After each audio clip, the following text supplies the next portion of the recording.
malam ya. Guru kami itu sama. Guru dan kita awal dan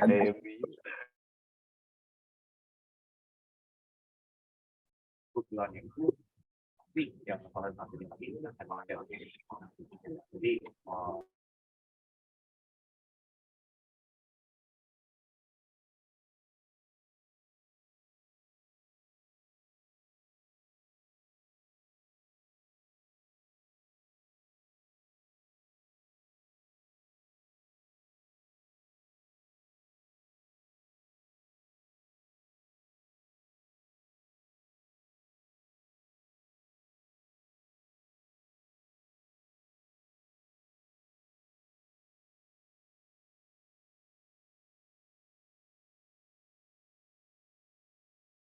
melakukan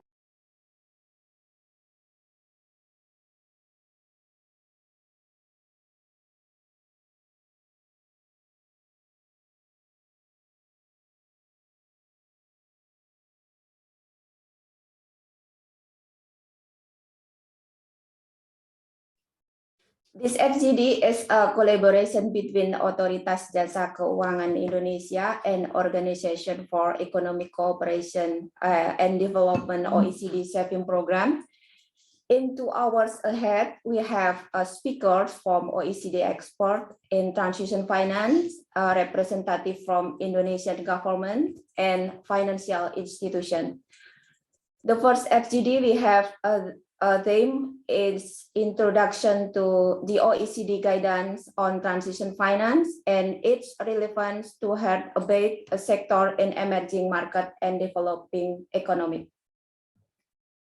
And after the speakers deliver the material, the next Q&A session will be continued.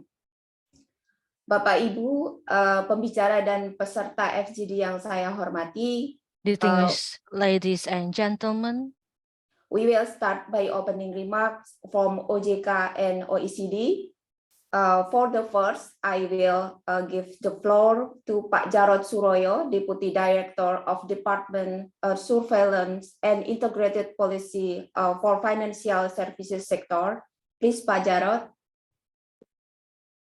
Baik, makasih Mbak Isti, suara saya sudah terdengar Mbak ya. Thank you very much. Oh, I hope you can hear my voice clearly. Peace be upon us all. Good morning and good afternoon for all of us. Pak Robert Youngman, team leader from OECD and distinguished speakers from OECD. We have Ms. Elia Tripo and Valentina Belasi as a policy analyst on there. And then from Kementerian SDM, we have Pak Ervan. Kementerian Keuangan, we have Pak Joko Triharyanto, and then from BSI, Pak Aris, yang terhormat Pak Aris, Pak Abdul Rahman from Bank Mandiri, and also Gulina from CB Niaga. And for all of participants in here, saya melihat ada Pak Mulya Siregar. Selamat sore Pak. I see Mr. Mulya Siregar. It is an honor for us for you willing to attend today's event. Welcome to all present today. Let me take this opportunity to thank OECD for assisting OJK in hosting this event, which provides a forum for the design and implementation of transition finance in Indonesia, including the just transition. Climate change becomes a challenge to all nations, and one of the most crucial issues is securing long-term financing to support the transition from fossil to renewable energy. It is important to make sure that financing is aligned with a realistic but still progressive time frame for the transition. We must ensure that addressing climate change and alleviating poverty, both of which require significant financing in Indonesia, do not conflict. So the importance of adhering to and achieving the UN SDGs reflects the need to balance environmental, economic, and social aspects. Ladies and gentlemen, the need to align green ambitions with a realistic transition period plays an important role due to the global energy and food crisis as a result of the current geopolitical situations. This is also important and essential as the financing sector is not only instrumental in catalyzing this transition, but we must be able to demonstrate that this is a profitable journey, not just one of the high costs offering possible returns in a very distant future.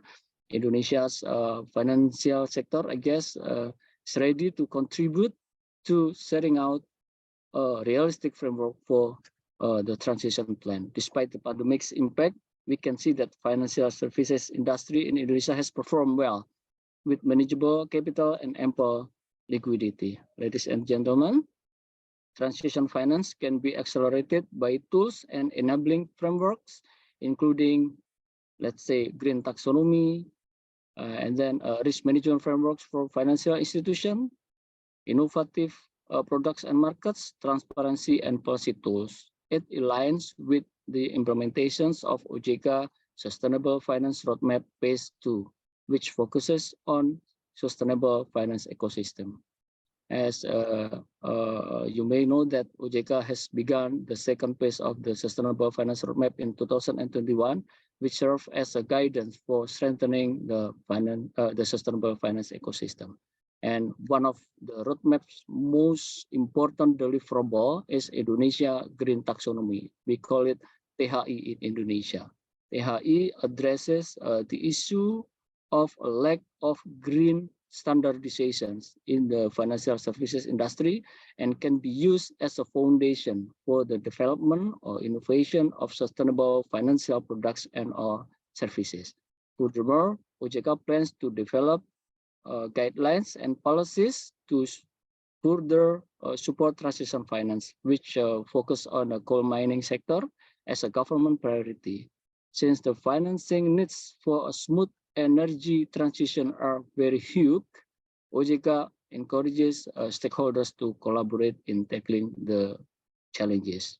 Distinguished ladies and gentlemen, today's discussion is the beginning of the FGD series concerning comprehensive transition finance issues, starting from the basics, then it will cover in-depth theory and implementations of transition finance, as well as experience from other countries on the transition of coal-based economies. I wish we all have a fruitful discussion.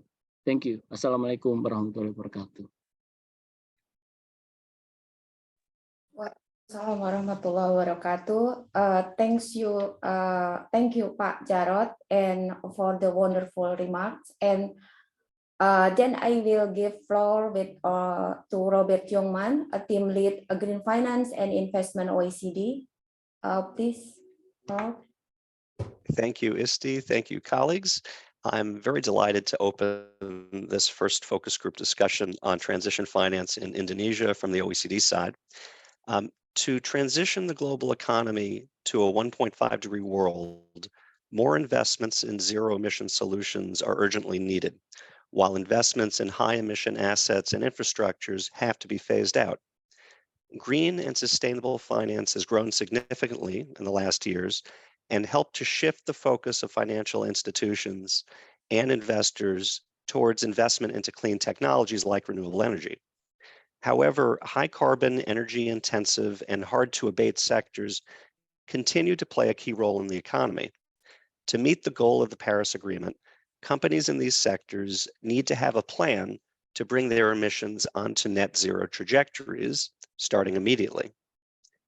Achieving Paris temperature objectives also requires an approach to financing the transition that is inclusive and can increase financial flows, particularly in emerging markets and developing economies, where challenges relating to feasibility of transitioning to low emission options may be greatest and financing capacity is lower.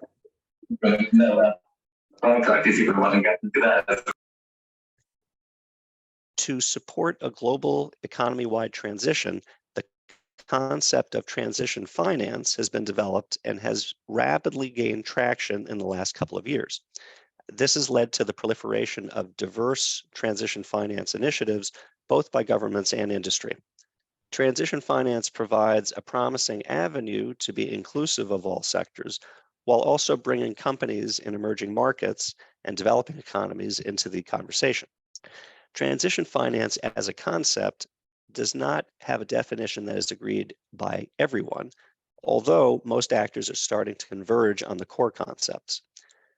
But given the lack of universally accepted, clear, and robust criteria, questions remain about environmental and market integrity of transition finance approaches and potential risks of greenwashing.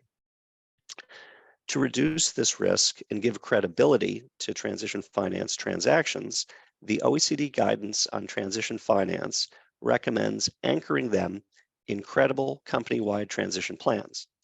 The guidance sets out 10 key elements of credible corporate climate transition plans, which can form the basis for transition finance transactions. The guidance draws on existing frameworks and initiatives when presenting those 10 elements. It also introduces additional important elements that are largely underdeveloped in existing approaches to corporate climate transition plans. This includes, for example, do no significant harm considerations, just transition aspects, and mechanisms for preventing emission-intensive lock-in. As part of some of the 10 elements, the guidance also provides some flexibility for micro, small, and medium-sized enterprises, MSMEs, and certain companies operating in emerging markets and developing economies. These actors may require more flexibility because they operate under challenging enabling conditions. In this context, the guidance also recognizes that credible corporate transition plans, as well as transition and sustainable finance tools more broadly, are only part of the solution to reach the temperature goal of the Paris Agreement. It outlines some of the key feasibility challenges, notably in emerging markets and developing economies, but also beyond, which have broader implications for policymakers. Addressing these challenges will require the use of complementary tools and the involvement of development finance actors, including concessional financing, to support necessary improvements in the applicable enabling conditions. I will leave it to my colleagues Elia and Valentina to deep dive into the main elements of the OECD guidance on transition finance, but let me stress how important it is to continue monitoring the transition finance market and developing robust policies and frameworks to strengthen environmental integrity. The OECD stands ready to support your efforts to advance these discussions. I'm looking forward to hearing your perspectives on transition finance in Indonesia, who the key players in the region are, and discuss with you how transition finance can help financial institutions play a key role in reaching the Paris Agreement temperature goal and implement Indonesia's net zero transition. I wish you all a fruitful discussion.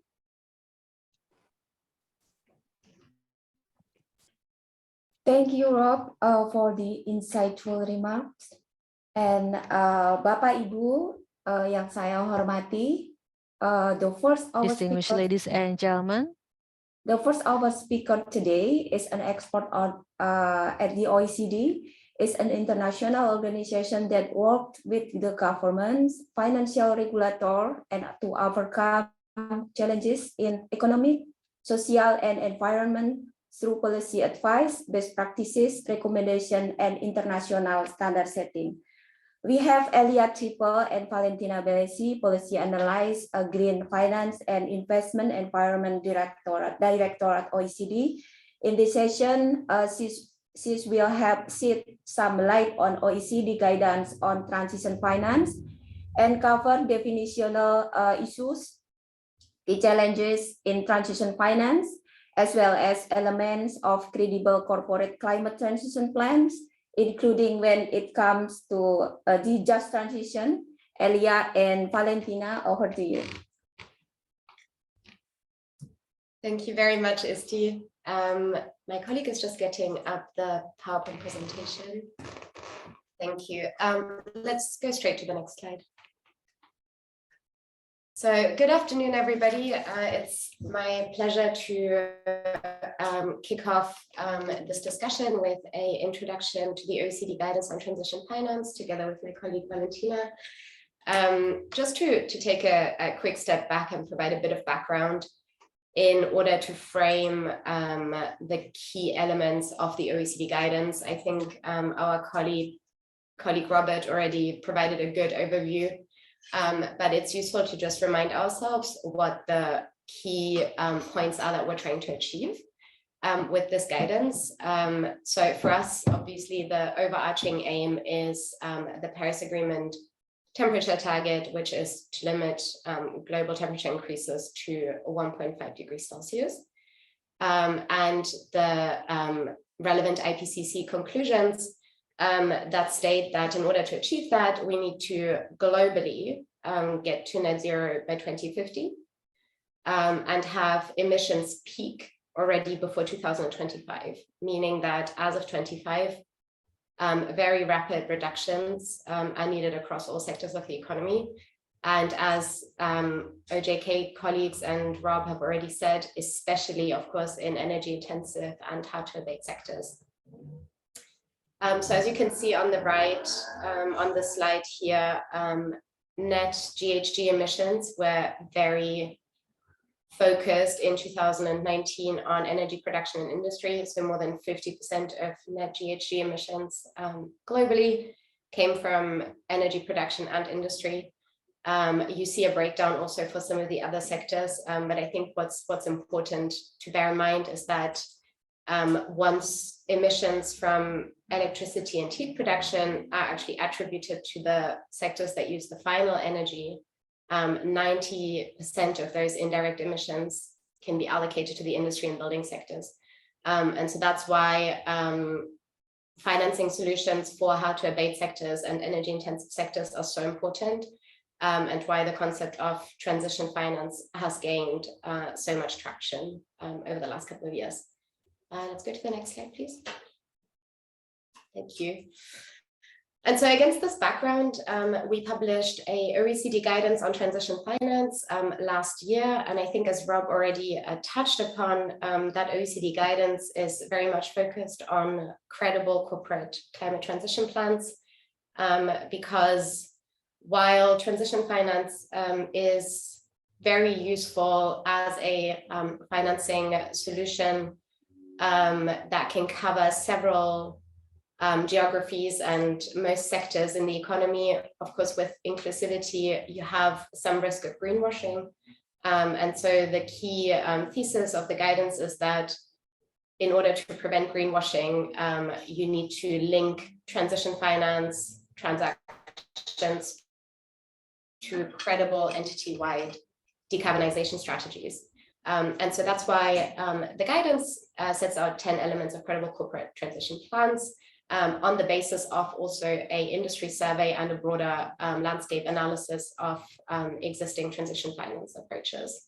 And the OECD guidance tries to be relevant for several different actors in the space. So on the one hand, of course, financial market participants, so banks, asset managers, institutional investors, and so on, who are looking to finance companies that have credible net zero strategies in place. So the guidance can help financial market participants identify those companies. We hope that it can also help companies develop credible transition plans, because of course, depending on what kind of sector you're operating in, a plan will look differently, but hopefully the 10 elements that we set out in the guidance are relevant to all sectors and can apply in a cross-sectoral manner. And lastly, and I think this is very relevant obviously to our discussion today, we hope that the guidance can be relevant to policymakers and to regulators who wish to issue guidelines or legislation or different types of frameworks and tools within relevant jurisdictions on transition finance and on credible corporate transition plans. Next slide, please. Thank you. So I'm just going to dive into some of what Rob already touched upon. Transition finance as a market segment, let's say, it doesn't have a universally agreed definition. Like many things in sustainable finance and in ESG more broadly, there isn't a common set of criteria that everybody agrees on when it comes to transition finance, but also when it comes to transition economic activities. But there is an increasing convergence on core principles and core concepts.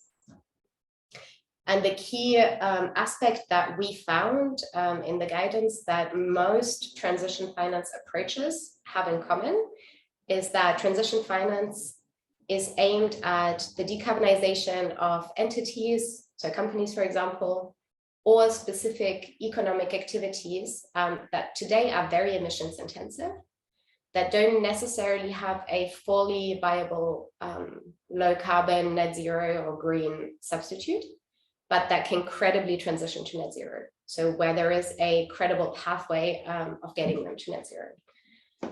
And so on that basis, in the guidance, the working definition of transition finance that we use is that it is finance that is either raised or deployed by corporates to implement their net zero transition, so their decarbonization strategy, but always in line with the temperature goal of the Paris Agreement in order to prevent greenwashing, and of course, based on corporate climate transition plans.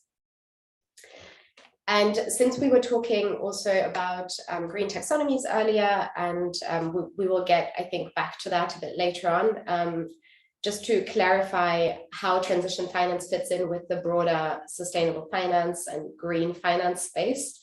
The way that green and sustainable finance often is conceptualized is that it defines something that is already green today.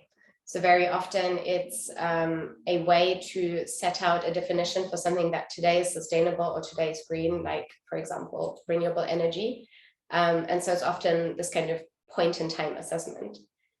Transition finance, on the other hand, is more about the dynamic process of becoming green or moving to net zero, starting from a point that isn't green today.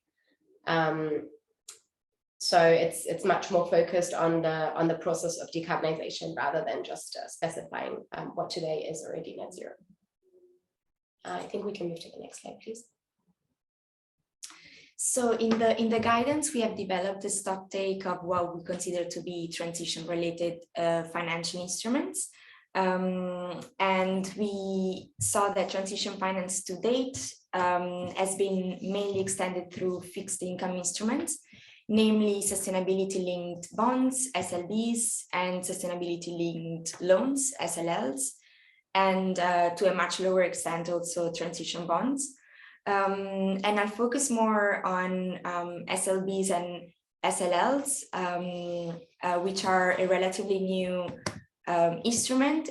They are performance-based financial instruments that allow companies to raise capital for general purposes. And the financial characteristics of these bonds or loans can vary depending on whether the issuer, the company, achieves or not some predefined targets. And in the last couple of years, these instruments have grown quite fast, mainly led by the utilities and industry sectors in Europe and North America especially. And in Asia, we've mostly seen the transition bond market growing. And to give you a sense of magnitude, just last year, according to Bloomberg, we had SLLs and SLBs combined amounting to about 560 billion US dollars, and it's about 40% of the total sustainable debt market. And since SLBs are accessible for issuers in any sector and any geography, they're often described as a promising financial instrument for issuers in hard-to-abate sectors, such as iron, steel, or petrochemicals, which generally don't have the assets to issue, for instance, green financial instruments. However, we also know that this market is still relatively new, and it's quite early to assess the credibility, integrity, and the real ambition of the targets and key performance indicators used in a lot of these instruments. And many central banks, but also asset managers around the world have emphasized the need for greater transparency and consistency in the methodology used in sustainability-linked instruments to provide comparable, credible, forward-looking metrics, especially with what concerns the emission reduction targets of these instruments. Moreover, some concerns have been raised on the use of composite ESG ratings as a key performance indicator to link the financing with, because we know that ESG scores are currently highly dependent on the assumptions used by ESG ratings and ESG data providers. Beyond the sustainable debt market, I just wanted to emphasize that of course, the debt market alone will not be sufficient to mobilize enough capital for the net zero transition. So there will also be other types of general purpose finance needed, such as a much higher growth of equity investments, but also hybrid instruments. And if we can go to the next slide, please. So in the OECD guidance on transition finance, we have very much focused on climate transition plans, because exactly because of the concerns that I just spoke about in the transition finance market.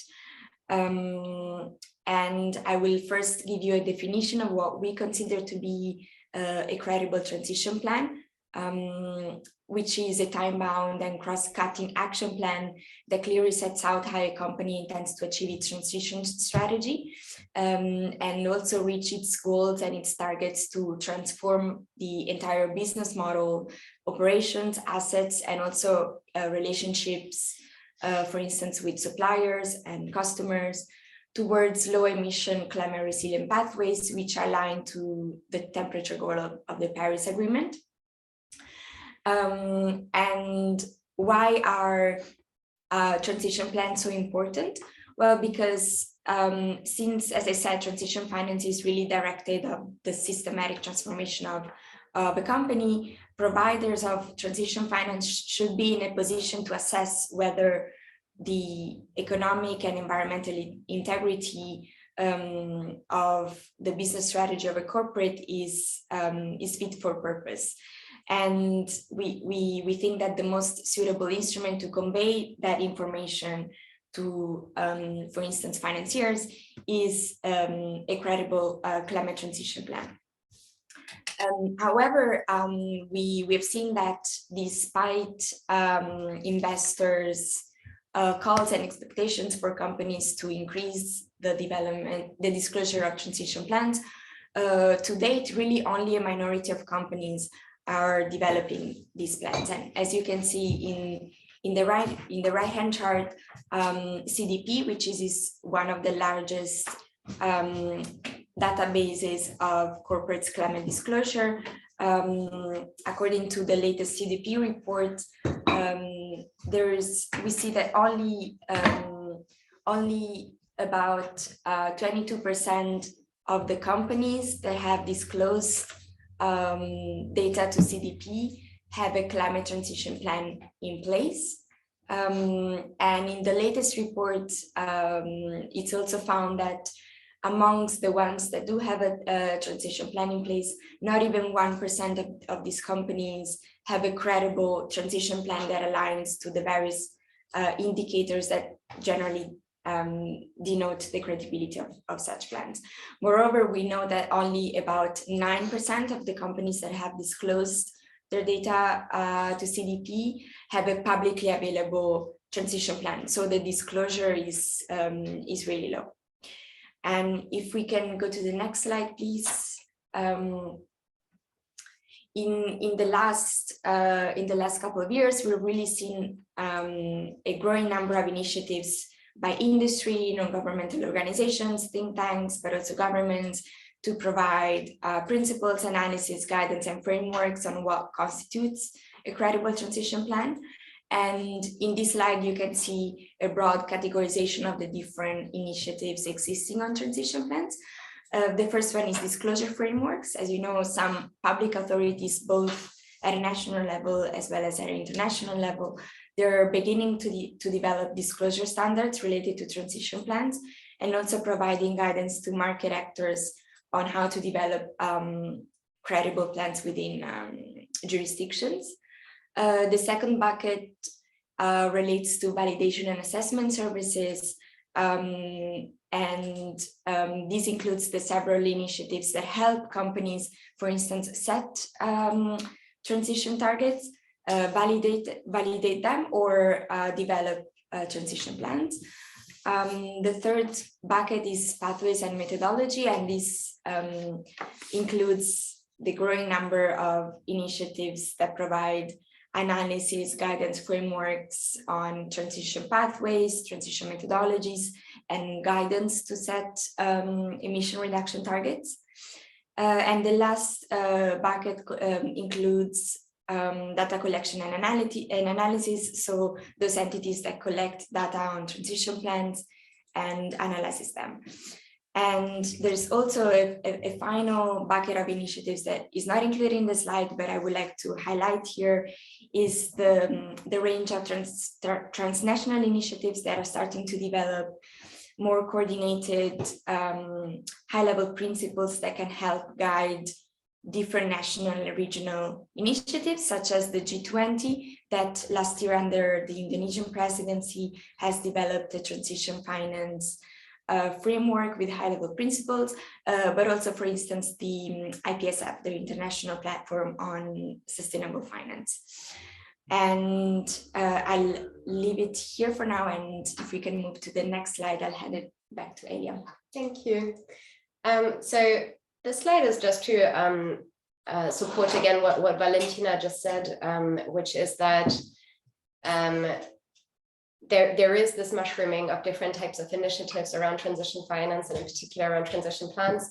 And we found that in the guidance, when we carried out an industry survey, where we surveyed a number of financial market participants and other market actors, we found that one of the key challenges to scaling up transition finance is indeed the lack of corporate disclosure regarding transition plans and the lack of detailed information from corporates on their transition plans.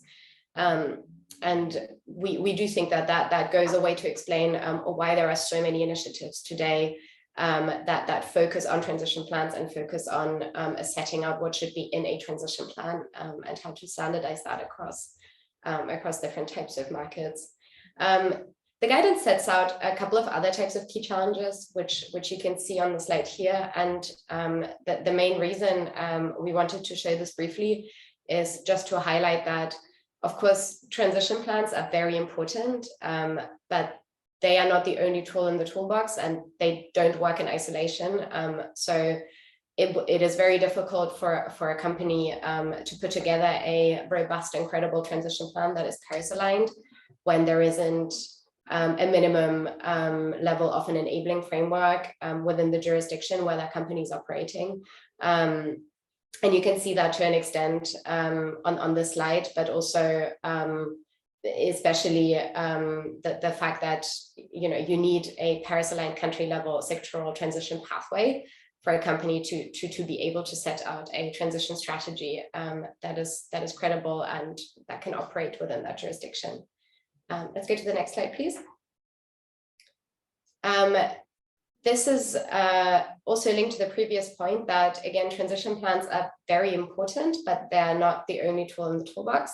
They interact with other tools as part of the sustainable finance ecosystem.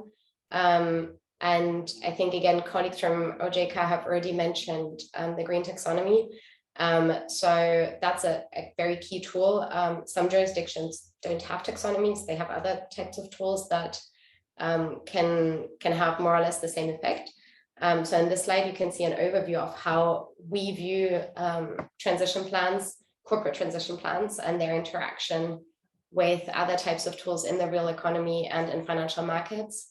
So on the left-hand side, you can see real economy tools, which could be, for example, taxonomies that define what a green or a net zero economic activity is. Again, some jurisdictions might not have them, but they could have technology roadmaps, for example, that set out technologies for specific sectors and how those technologies can develop over the coming years and what role they play in a net zero economy. Again, the third tool that exists in some jurisdictions, but not everywhere, is sectoral pathways. That is something that we found to be lacking in many jurisdictions.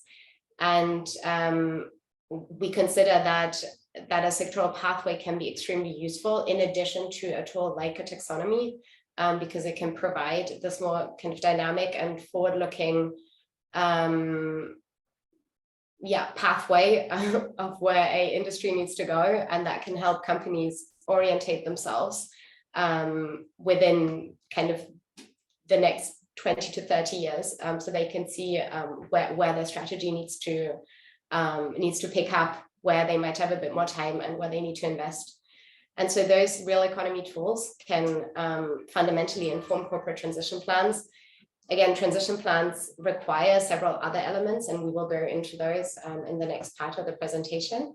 But having a sectoral pathway, for example, and a taxonomy or a technology roadmap can set out quite clearly what types of investments a company needs to do in order to get to net zero. And you can see between transition plans and sustainability reporting standards, there is a very clear interaction. It's not quite the same thing, but we have found that a lot of corporate sustainability reporting standards today start to include transition plans, but corporate sustainability reporting also covers elements that go beyond transition planning, and vice versa. Transition plans include elements that might not always be included in all corporate sustainability reporting standards. And then just to make the link to financial markets, again, as others have already said, once you have a credible corporate transition plan linked to corporate sustainability reporting, that can help financial markets identify credible investment opportunities. And of course, it can inform relevant financial instruments and other types of tools for financial markets. So you see a selection here on the right. It's not exhaustive, of course, but it's just an example of what can be built on top of corporate transition plans, like financial instruments, financial institutions, climate risk and impact assessments, and so on. Let's go to the next slide, please. So these last couple of slides just give a brief overview of the 10 key elements of credible corporate transition plans that we set out in the guidance.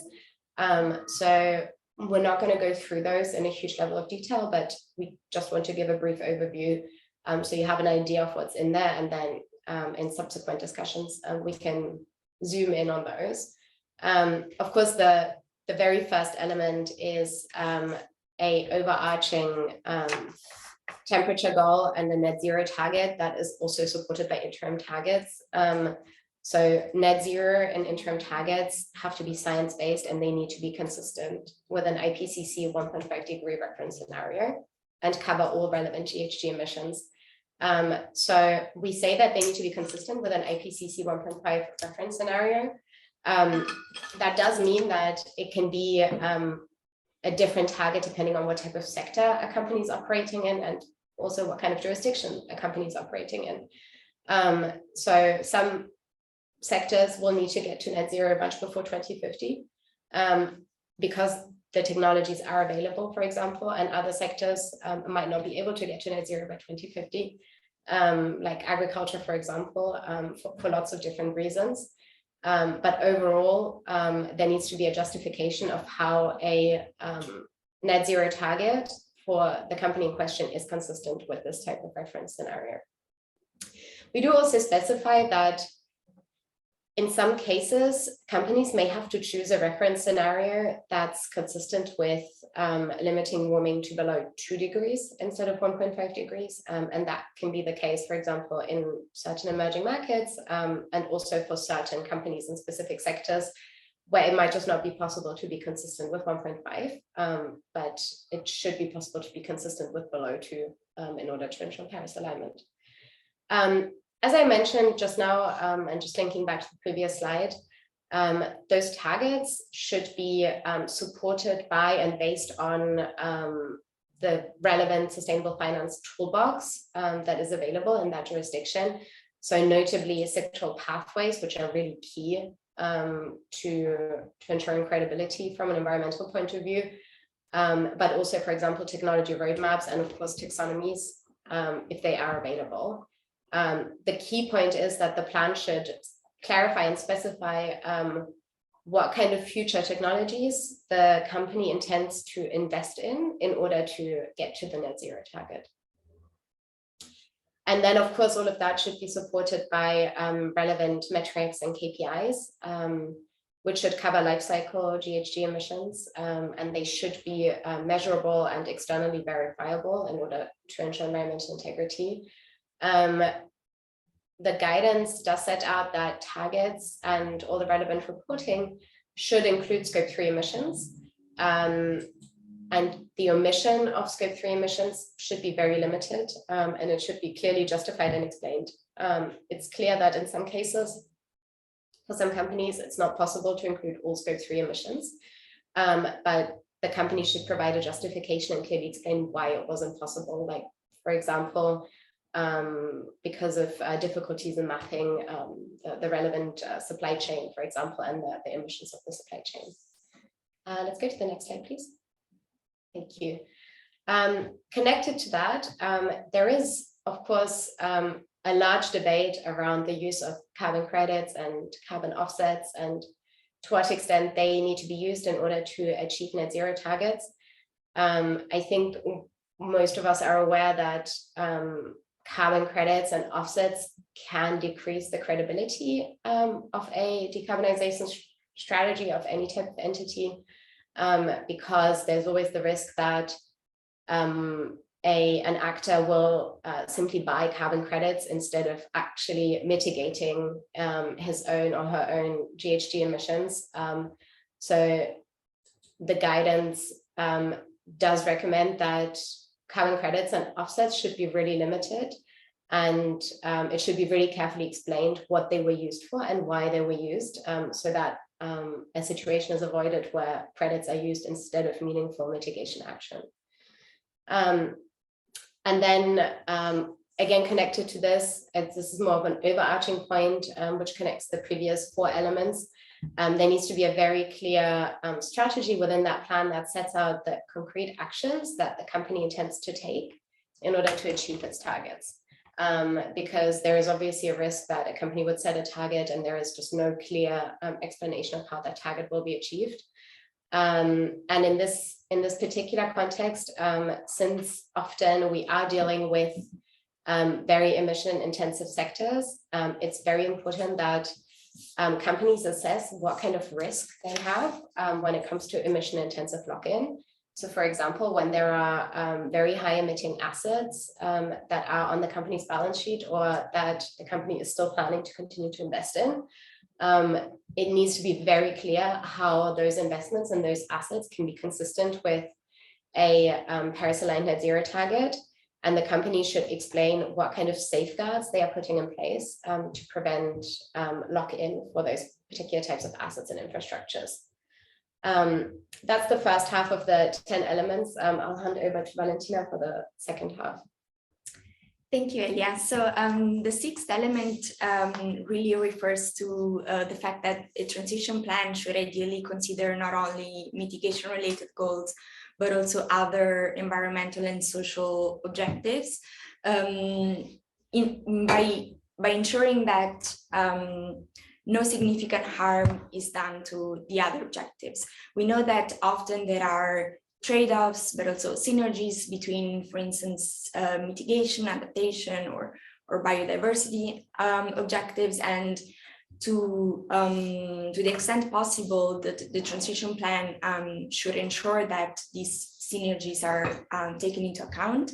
And a very useful tool to do that is by using the OECD due diligence guidance for responsible business conduct, which can really help identify, prevent, and mitigate sustainability risks and any adverse sustainability impacts on communities and other stakeholders. We know that so far the transition plans out there, but also the guidance itself is very much focused on mitigation, but there are growing efforts internationally to also take into account other objectives such as adaptation or nature and biodiversity. The next element of the guidance refers to supporting a just transition. What does that mean? So a credible transition plan will consider how the company's transition is expected to impact on workers, suppliers, local communities, and consumers. And also the plan should clearly set out which measures are taken to mitigate any potential negative impact. Beyond this, also transition plans would ideally be developed through a process that ensures a regular, continuous, and inclusive stakeholder engagement and social dialogue. And a concrete example of that would be, for instance, to regularly engage the human resources whenever developing a transition plan, so that a plan for actual talent retainment, reskilling, and retraining is put in place. And the next element, which is very connected to the previous one, is integrating the climate transition plan into the corporate business plans and financial plan. So the idea is that the climate transition plan, as Ilya also pointed out earlier, should not be done in isolation. So it's very important to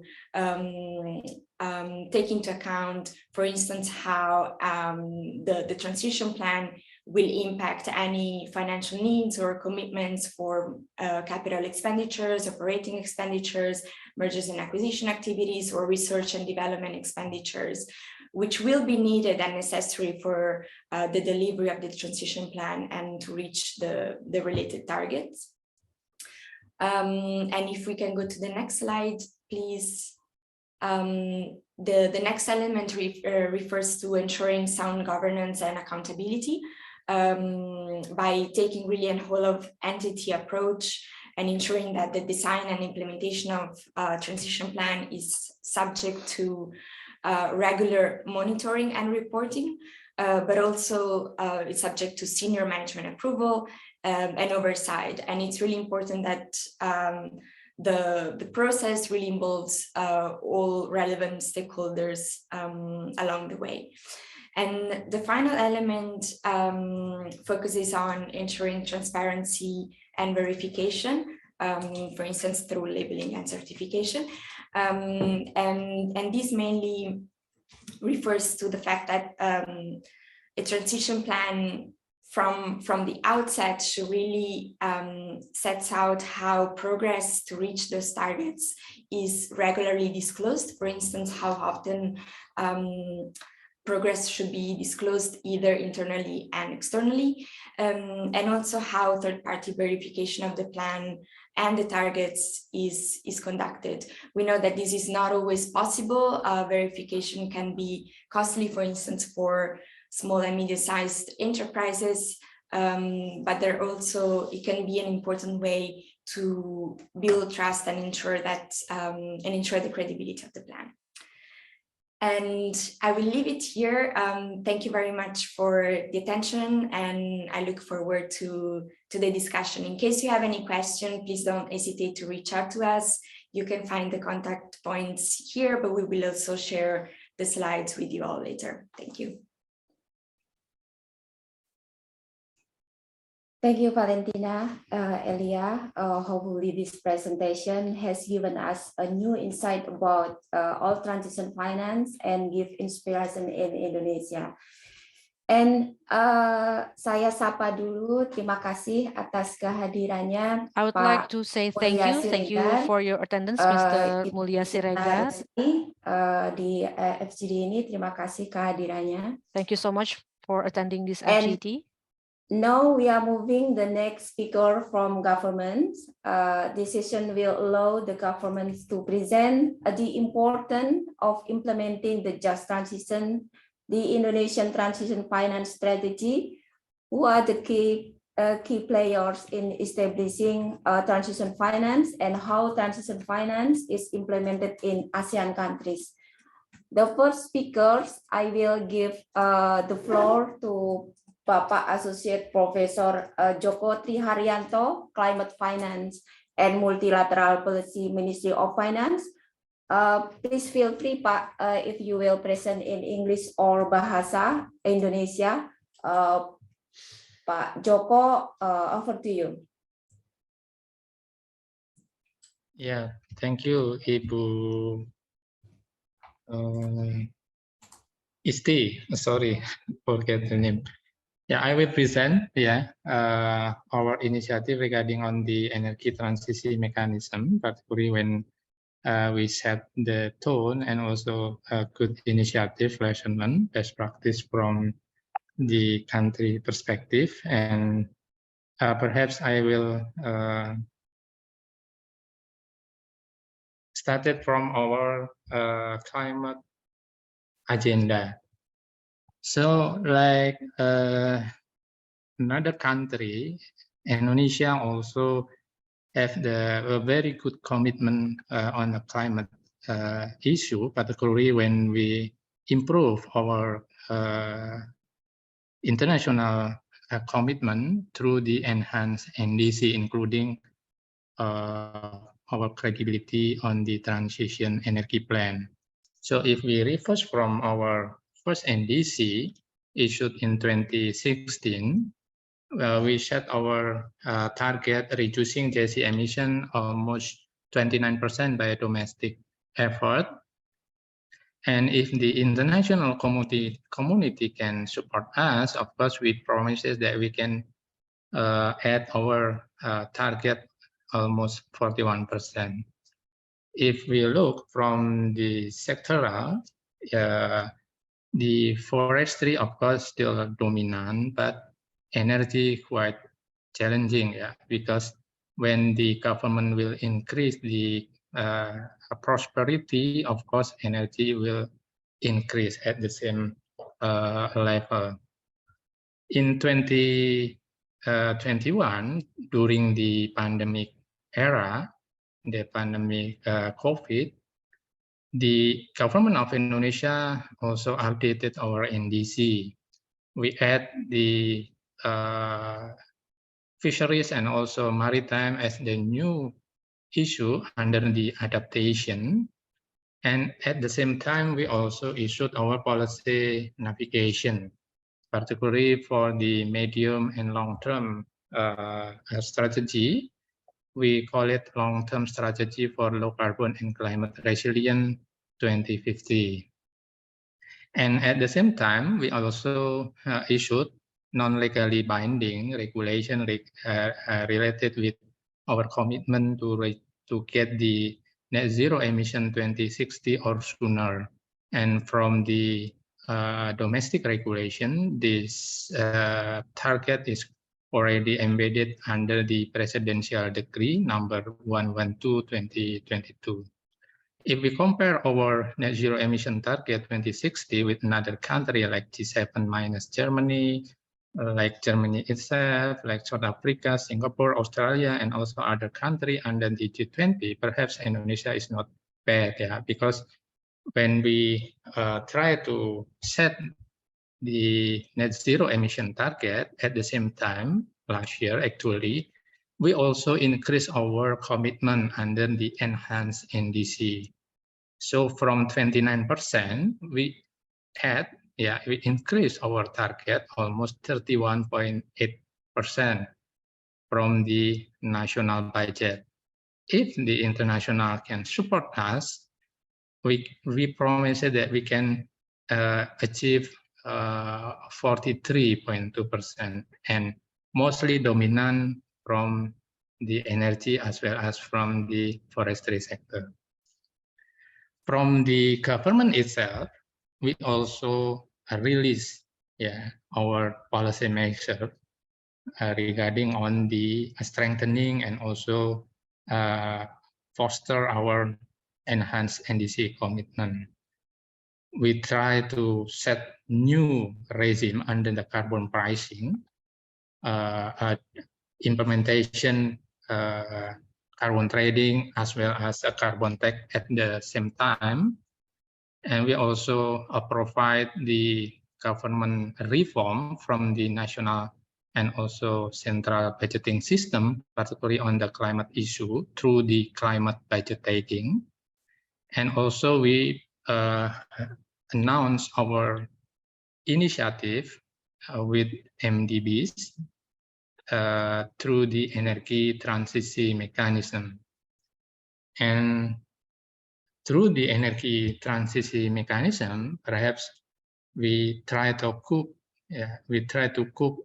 the initiative on the energy transition, because through the energy transition mechanism, perhaps the government of Indonesia can achieve many benefits, like the achieving optimum energy mix, according our national policy, energy policy, reducing GHG emission, just to embed it, and also strengthening our NDC commitment 2030, shortening the economic performance of coal-fired power plant, and also accelerated new investment on the renewable energy.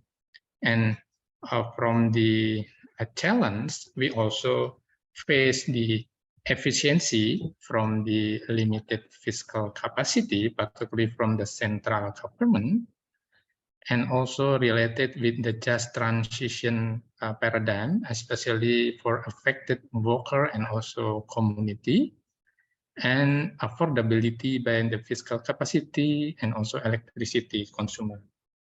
So through the energy transition mechanism activity, we try to solve this problem. That's why we promote what we call Indonesian energy transition mechanism.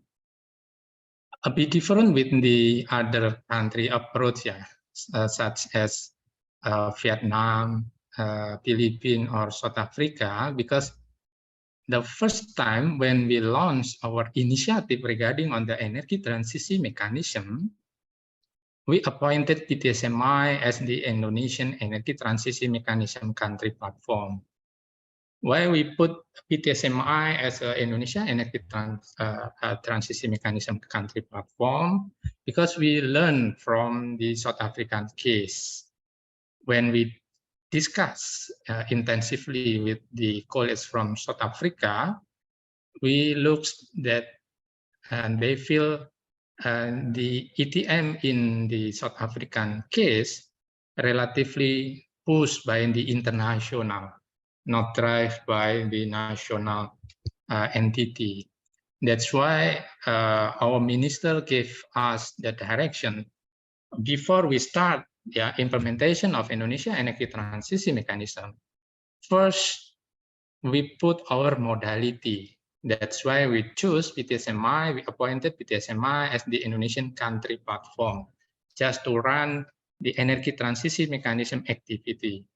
So after we issued our regulation, appointed PTSMI as the Indonesia Energy Transition Mechanism country platform, PTSMI will manage both sides, right side as well as the left side, the carbon reduction fund from coal phase out, as well as develop clean energy fund from the renewable energy project. And PTSMI also will manage the flow of fund, particularly not only from the government budget, but also many sources of fund like a commercial, like a philanthropy, MDBs, impact fund, development partner, as well as from the domestic resource. From the government perspective, because the PTSMI is under the Ministry of Finance, of course, when we appointed PTSMI as the ETM country platform, just to promote and also just to commercialize the blended finance mechanism under PTSMI, the government of Indonesia could be also chip in on this mechanism through the government facility.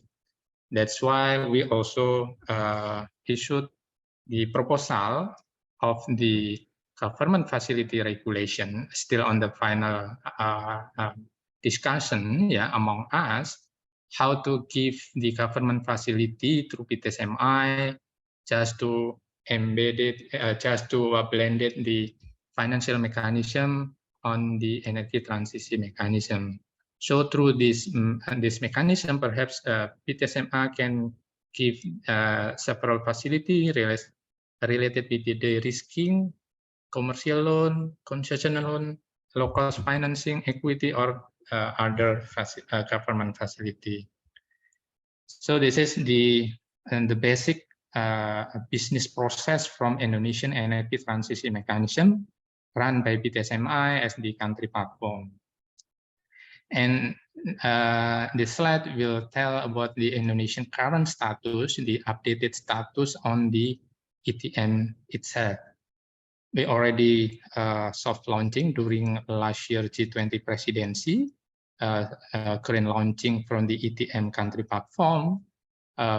We also getting deal, financial support from the ADB under the Climate Investor Fund, and then also deal with JP coalition.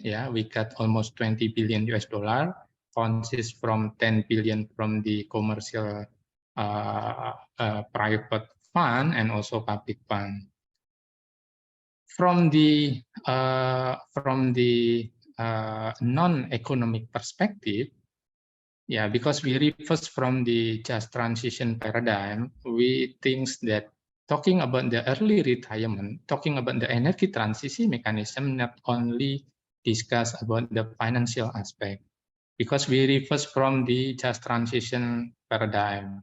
That's why support from the ADB, Indonesia also run, Ministry of Finance also run our CESA activity. So through the CESA activity, strategic environment and social assessment, we create any assessment on the multi-level approach. So we construct and also develop our CESA at the regional level, at the national level, at the community level, as well as on the asset level. So through the CESA assessment, we also calculate the impact, not only from the financial perspective, but also from the environment, from the social, particularly when we talk about the worker dislocation, livelihood displacement, income generation, and also development reskilling manpower, just to transform the previous worker from the CFPP to the new green job. And also we use this CESA assessment as the development of the government reform. Because we talk about the repowering, we talk about the repurposing after the CFPP is already retired. So this is quite interesting because we also invite many discussion from many stakeholders. We invite from the CSO, as well as from the colleagues from the NGO. We discuss very intensive with many research center and also try to develop center of excellency, particularly on the creating new green job, transform from the CFPP to the new green facility, as well as discuss with many development partners. So this is just like our approach on to fulfill our commitment on the stakeholder consultation, because talking about the energy transition mechanism is not only discuss about the financial aspect, but also from the social impact, from the environmental impact, as well as from the government impact. But unfortunately, we still have many challenges. The first challenge, of course, related with the perception, greenwashing, because our first very basic question, how to avoid transition energy, transition finance, avoid the greenwashing, that might be damage the reputation and also function the green and sustainable finance market. And the second thing related with the not yet including, if we discuss, and this is under the OJK regime, when we discuss with banking sector, they always mentioning that the transition finance framework is not yet included on the formulation of green taxonomy structure. Then this is also another challenge. And the last challenge related with carbon reduction, because we already discussed with many verification global, yeah, with the FERA, with the gold standard, with CORSIA, with IPCC, with UNFCCC, we discussed about the carbon production by the ETM activity, and they mentioned the carbon credit from the ETM.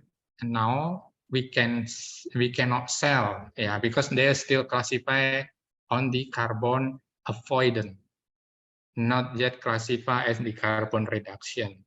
That's why we now really focus, yeah. We are not only focus on the technical issue related with the development of the financial structure for the early retirement, but at the same time, we are also supported by many stakeholders, many development partners. First, we try to set the new methodology, how to create, yeah, carbon reduction emission producing by ETM could be classified and also already registered, getting approval from UNFCCC as well as from the IPCC. So now we are really focused to create new methodology, and hopefully we can deliver the final result from the our construction of the new methodology and also introduced through the next COP, yeah, in UAE, and also try to finish our challenge regarding on the taxonomy. Regarding on the specific urgency on the connection transition finance on the taxonomy, of course, we are working very close with our colleagues, with Pak Jarod and also other colleagues in OJK, discussion how to submit the transition finance on the Indonesian taxonomy, Indonesian green taxonomy, and then continue how to submit to the ASEAN taxonomy board, yeah. And then we also discuss with many member under the CEFIM, yeah. Actually, this morning we discussed with Julie Monaco, the head global head representative from the city group, yeah, how to deal with us and how to echoing Indonesian initiative to the international and also global community, because we think that we can do by ourselves. We will ask many support, not only from the government on the country level, but also from many stakeholders in the global context. And we also try to connect, yeah, because under our G20 presidency, actually, we already achieved and producing G20 transition finance framework. And now we try to connect this document with the document will be produced by ASEAN chairmanship led by Indonesia. So we try to connect it and also implement intercomparability among those documents from the G20 document with the ASEAN document, and working together very intense with our colleagues from OJK under Pak Henry, under with Pak Jarod, Ibu Isti College. We also create and promoting submission transition finance formally from the ASEAN taxonomy revision, yeah, ASEAN taxonomy version 2, and we try to set our rationale why the transition finance really urgent to submit it under the ASEAN taxonomy document. And this is our rationale and the way forward. Submitted transition finance to the transition standard under the ASEAN transition board, and also our position talking about the taxonomy and also transition standard. So this is my last slide, yeah. and hopefully we can discuss later. And we on the position here many input and also support not only from OECD but also another stakeholder. Thank you, Ibu Isti.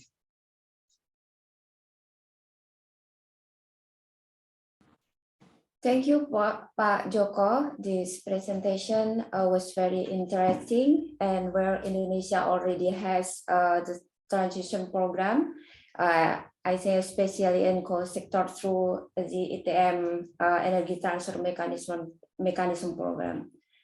And the second speakers from Ministry of Energy and Mineral Resources, Bapak Irfan Mohi from Coordination Planning Bureau, Ministry of Energy and Mineral Resources. Please feel free, Pak Irfan, if we'll make in Bahasa Indonesia or English. Over to you, Pak. Ya, terima kasih. Assalamualaikum warahmatullahi wabarakatuh. Izinkan saya menggunakan Yes, bahasa. thank you very much. Please allow me to use Indonesian language to deliver my presentation on NDC and also net zero emission target.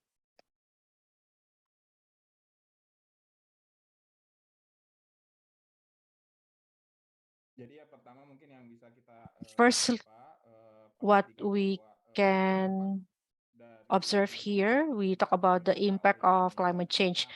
Indonesia also experienced climate change, and up to 2018, we have an increasing temperature, approximately 0.03 degrees Celsius per year. And there's also the increase of sea level surface, 0.8 up to 1.2 centimeters per year, and the increase is 65% of our population lives in the coastal area. And then utilization of natural resources should be just without undermining the utilization of the natural resources for the future generation. So whatever we do in the present moment, we need to offer opportunity, equal opportunities or better opportunities for the future generation. And from the energy sector, in correlation with our consumption, we have been net importer for oil and gas for such a long time. Oil, almost 70% of our oil is fuel consumption. That's why our energy resilience keep on decreasing. And second point, even though our energy resilience is still above average, but in reality, based on our lessons learned in the global condition, we see there is cost fluctuation, specifically fuel or oil price increasing, and we also facing a very serious volatility. And then it is the time for us to be serious in conducting energy transition. And seeing the urgency and also energy transition, we also experience certain crises where there is a decrease of coal consumption, and there's also our reserve for fuel is very limited, only sufficient for 20 to 23 days, and we don't have any supporting reserve. Furthermore, for carbon emission, we see an increase of carbon emission. So based on data, we need to see or encourage our renewable energy. So we see that the potential of renewable energy is more than 3,000 gigawatt, but what has been utilized so far, we only utilize 0.3% renewable energy, even though this become our serious discussion, because one of our challenges that we face is about financing. That's why we need to see what will be the opportunities for utilization. And based on our president's directive. It was mentioned previously. We try to maintain the temperature below 2 degrees Celsius, or if it's possible, only achieving 1.5 degrees Celsius. And there is an agreement from the G20 presidency that we need to improve the energy accessibility and also to create clean and a smart energy. And what also has been discussed previously about NDC, we see there is an increase of target that was developed by Indonesia in its sectors. So from 29% to become 31% from domestic effort, and from 314 million to become 358 million ton of reduction. If we see the realization in the last 4 years, for the realization of emission reduction is always surpassing the target. But if we observe per item, in the next slide, we can see that what has driven the achievement of NDC correlates with energy efficiency. In this regard, we apply energy management as well as improving the efficiency of the equipments and also implementing RE and conducting switching from fossil fuel to low carbon fuel. And we have several items, and it is not reliable in the future because energy efficiency or energy management will be challenging, even though it will keep on improving, but the increase will not reach the target in 2030. Moreover, if we talk about net zero emission that will be achieved in 2050 or 2070. So one of the certain thing that we need to encourage is the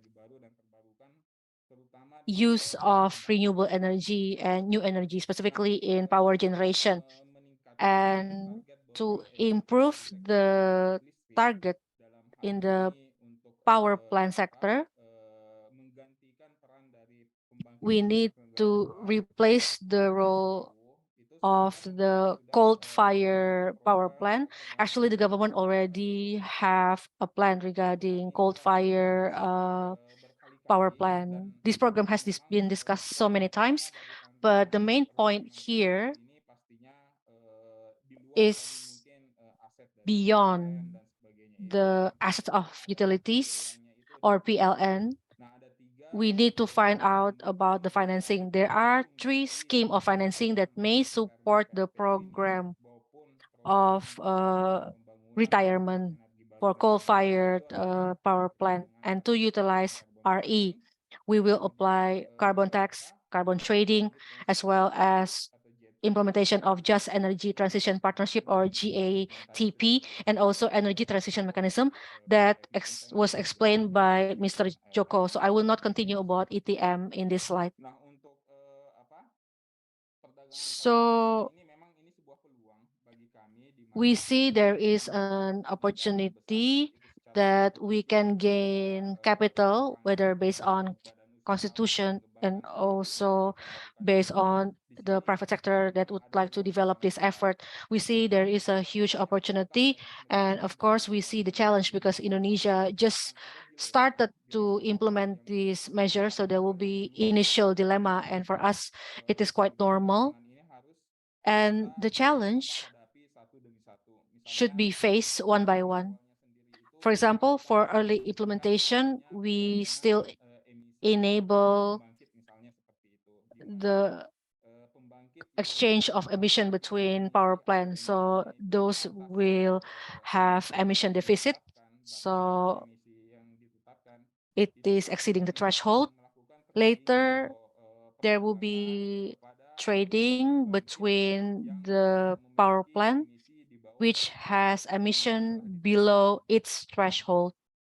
So in this regard, we will also ensure a way where one of the programs will utilize the GHG emission offset from RE. So I think it takes time, and of course, we will have certification for GHG emission. And second point, there is also a challenge if later we have effort for GHG emission, we will take care of the voluntary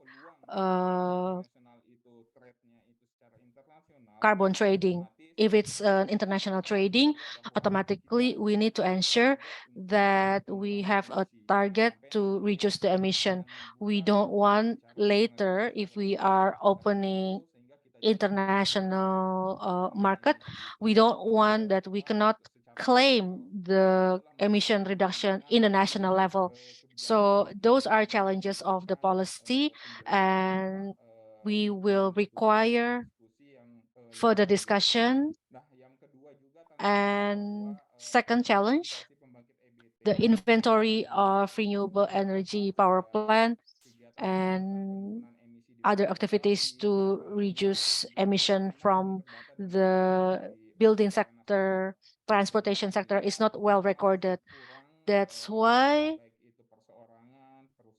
it is still lacking of information from individual and also from company. It is not possible for them to apply for certification for emission reduction. So this is our future challenge in the energy sector.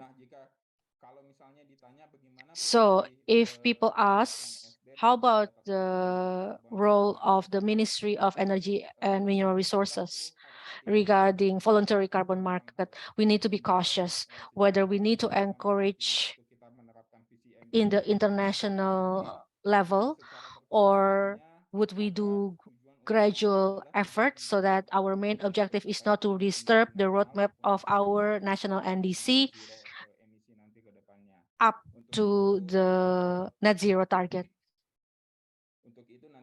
So later, we will make further coordination with the Ministry of Environment and Forestry regarding the emission reduction and also voluntary carbon market in the national and international level. And then regarding just energy transition partnership, Mr. Joko mentioned that there is financing in amount of 20 billion USD. This is actually a target so that we can maintain the acceleration of emission. And we also will correlate this with the coal-fired power plant retirement. And we also have the policy, but then on the implementation, we expect that we can make this faster with the support of some financing sources. And we see from the government perspective, we have several responsibility to develop the roadmap in the retirement of the coal-fired power plant. Eventually, the Ministry of Energy needs to develop a roadmap, and eventually it will be the basis or foundation of the coal-fired power plant retirement program. Dikecualikan kalau misalnya mungkin PLTU yang sudah dalam tahap konstruksi and if it's already under construction, or later on for the power plant integrated with industries, because that industry require a faster access to electricity with significant output that is difficult to be supported by new renewable energy. However, pengurangan emisi GRK di atas 35% dalam 10 tahun terakhir. This is aligned with the policy related to the building of smelter and to support national industry on new renewable energy. And this is briefly on the preliminary exercise on the 33 coal-fired steam electric power plant. But of course, this would need further discussion on this program. Next, on the development of new renewable energy, it is impossible for government to be the sole actor in this. The government, of course, need support from private sector, academicians, for example, through innovations on new renewable energy, and also government with policy and also national standards, and also monitoring and NGO as the government partner in providing assistance for community or positive campaign to develop new renewable energy and energy conservation. And from the media,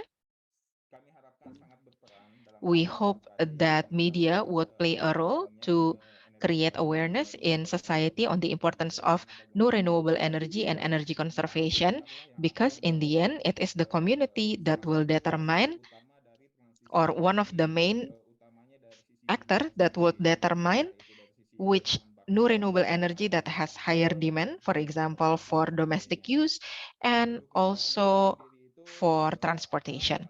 The government support right now is to complete the regulatory framework related to the funding of new renewable energy and transportation, and to do exploration and survey using the national budget, partially using national budget, and also to do data updating and information updating to ensure that the data and information can be utilized by public to develop new and renewable energy.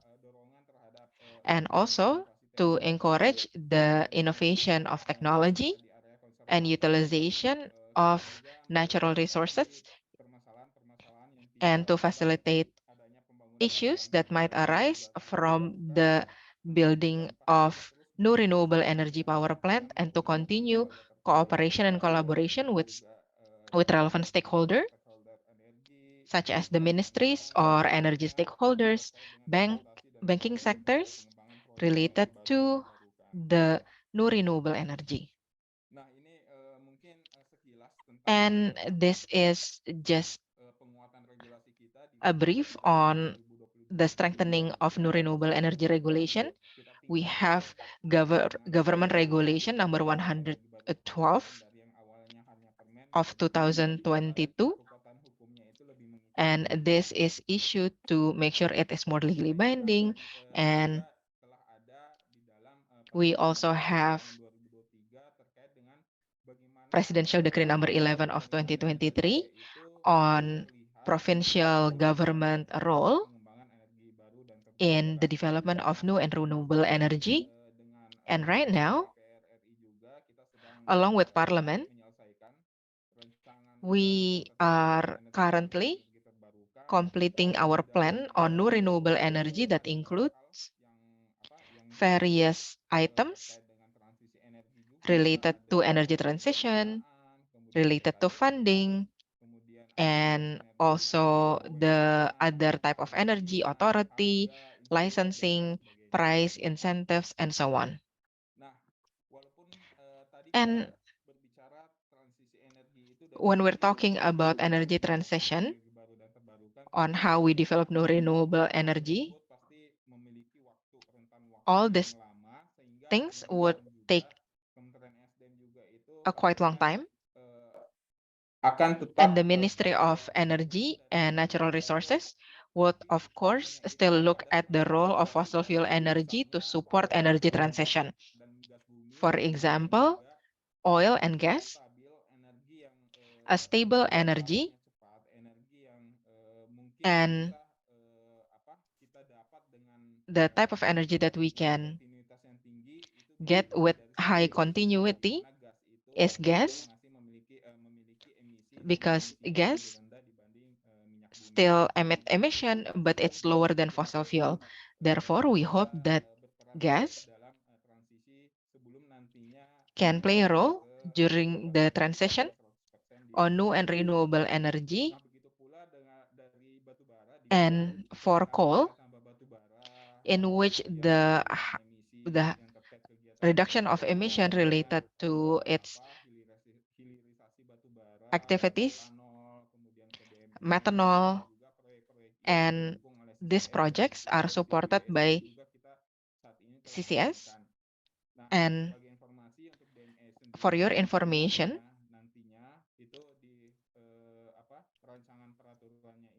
in the draft regulation, we will also mandate the CCS. And as for the strategies, we are currently assessing the economic aspect. For example, for coal power plant that still has use up until 2040 should be supported by CCS technology, because the potential of this is high, but we have challenges related to the funding. And we hope that all these activities would not be a burden to the national budget and can provide the best form of benefit to the community. And this is one of the things that we need to remember, that we have potentials and mineral reserve, and the government is building smelters and banning export of bauxite that was just announced by the president. And the industry of power plant, for example, the solar, wind, and nuclear, would need mineral resources. And this is a big opportunity for Indonesia, because some of the mineral needs, we have it. We have the natural resources.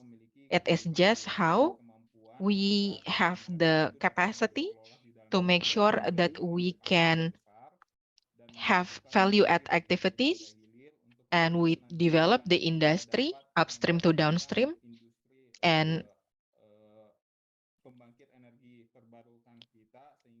to have a power plant industry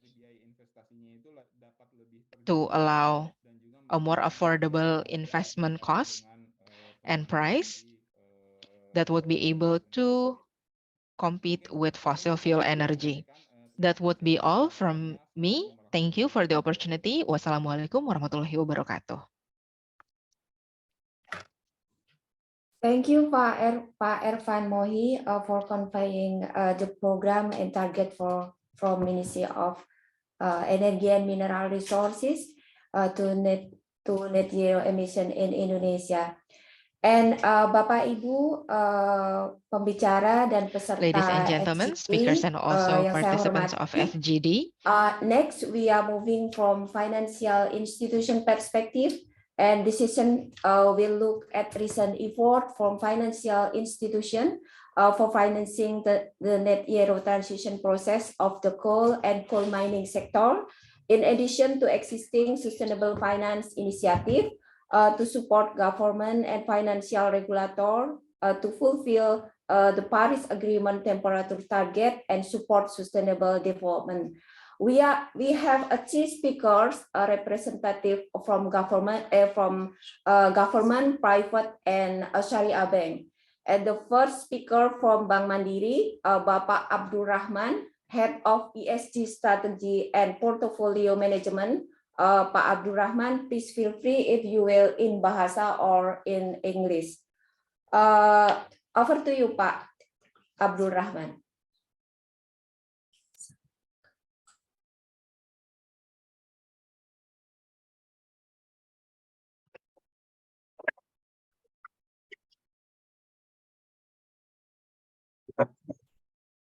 For the opportunity of Mandiri to share and also discuss regarding the transition finance. So let me share my presentation for this afternoon discussion.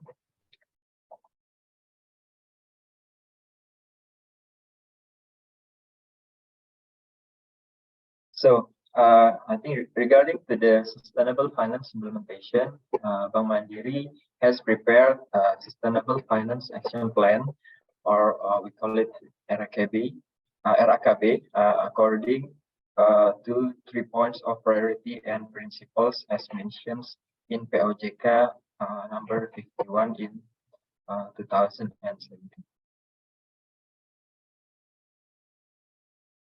Bank Mandiri also has aspirations to become a sustainability champion in Indonesia. To achieve that, to achieve these aspirations, I think we have established a 3-pillar strategy or framework, namely sustainability banking, sustainable operation, and also sustainability beyond banking, which are also in line with the Sustainable Development Goals or SDGs. Under the sustainable banking pillar, Bank Mandiri has a commitment to lead the Indonesia's transition to low carbon economy. So this is based on the consideration that Indonesia is a developing country that cannot be separated from the contribution from the community sector, mining, and also some industries that maybe emit high carbon emissions, such as coal, cement, and also metals. Therefore, in implementing the sustainable finance, Bank Mandiri does not only focus on the supporting green or sustainable finance, but we also want to help encourage our debtors working in these sectors to make the transition towards the sustainable business practice in order to achieve the government's nationally determined contributions, or NDC.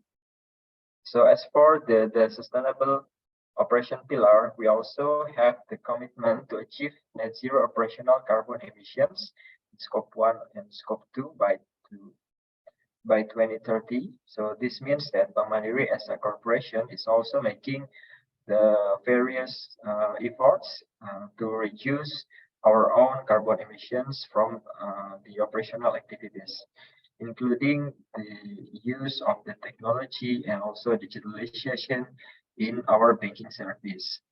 And then we are also starting to use, for example, electric vehicles as operational vehicles, also green building certification in several offices, and a green working culture for employees. So this is, of course, cannot be separated from the carbon tracking methodology to monitor the effectiveness of the initiatives that have been carried out, including the carbon offsetting, such as planting mangrove to achieve the net zero carbon emissions. This is also, of course, have to be supported by enablers. For example, strengthen our ESG governance, capability development, and also disclosures to comply with the best practice standards. So on the next slide, I will explain more about the sustainable banking pillar, which of course relevant to today's topic of transition financing. So on the left-hand side, our sustainable portfolio, according to POJK 51 classification, as per December last year, we have a total of 2,028 trillion rupiah of sustainable portfolio financing, or almost 25% of our total portfolio, which consists of 106 trillion of green portfolio and 122 trillion of social portfolio. At the funding side, we are also mobilizing the sustainable finance into I think for at 2021 we have issued our sustainability bonds, which amounted to $300 million to finance or refinance the green or social criteria activities. And last year we also have ESG repo transactions amounting to $500 million. The proceeds is also complied to our sustainability bond framework. So and then at the right-hand side, to encourage the sustainable banking practice, Bank Mandiri has also integrated the ESG aspects into our lending policy to the sectors that we have been prioritized. So, for example, in the palm oil sectors, our debtors are required to have the ISPO or RSPO certification and have an NDPE policy. And then in the next sector, especially for qualified power plant, we are aligning our credit policy with the energy transition roadmap that have been set by the government, and also paying attention to the environmental aspects such as the carbon emissions, the coal ash, and the technology that used to reduce this carbon emissions, such as, for example, the carbon capture and storage. So meanwhile, for the coal sector, we are paying attention to the latest rules or policies from the government regarding to the coal phase out, as well as we are prioritizing the debtors who have a transition strategy and implement a good mining practices.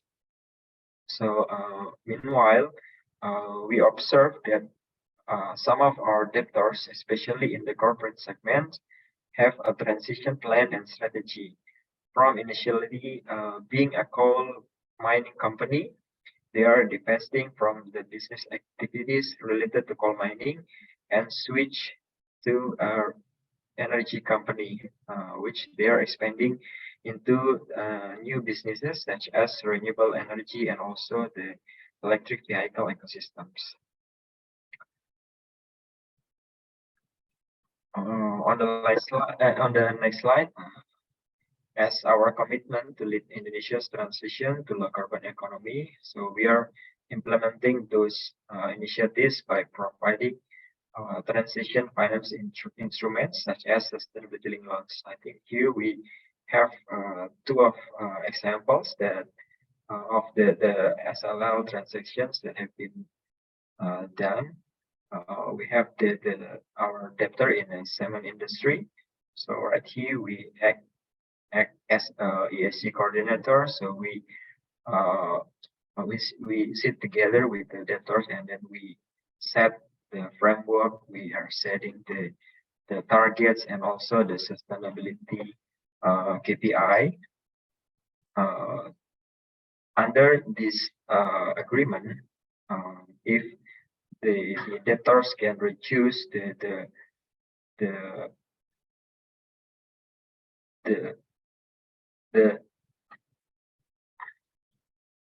emission reduction of scope 1, if they can meet the target, so the bank will give some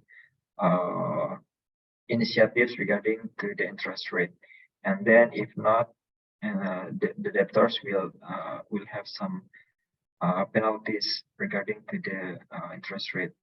And also for the second example, for our clients in dairy farm, I think we have set the KPIs regarding to the also greenhouse gas emissions and also the electricity that are generated from the renewable energy. So I think from those two of our SLL example, I think we have faced some challenge in those transition finance activities. So, for example, this is requires a very specific expertise regarding to each sectors. So I think we need to build some of specific capability and also expertise in each business sectors to develop a sustainability framework and also the target setting to be agreed with the debtors. And also we noticed that this is a very highly customized structure, which takes a longer process and also requires an additional cost. For example, we need to develop the sustainability framework. We need to set the sustainability KPIs, and also we have additional cost for a second party opinion. And then from the client side, I think they also need the push factors. So I think for some largest debtors, I think we have seen the encouragement from the shareholders, and also for some specific sectors, the regulators also requires the client to develop a transition strategy.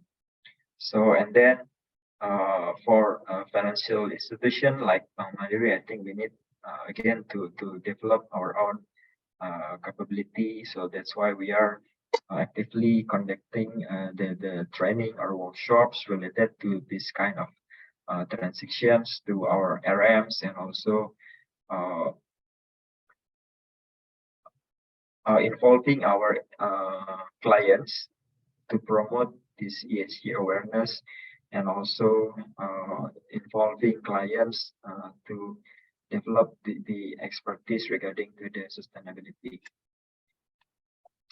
And then for the last slide, I think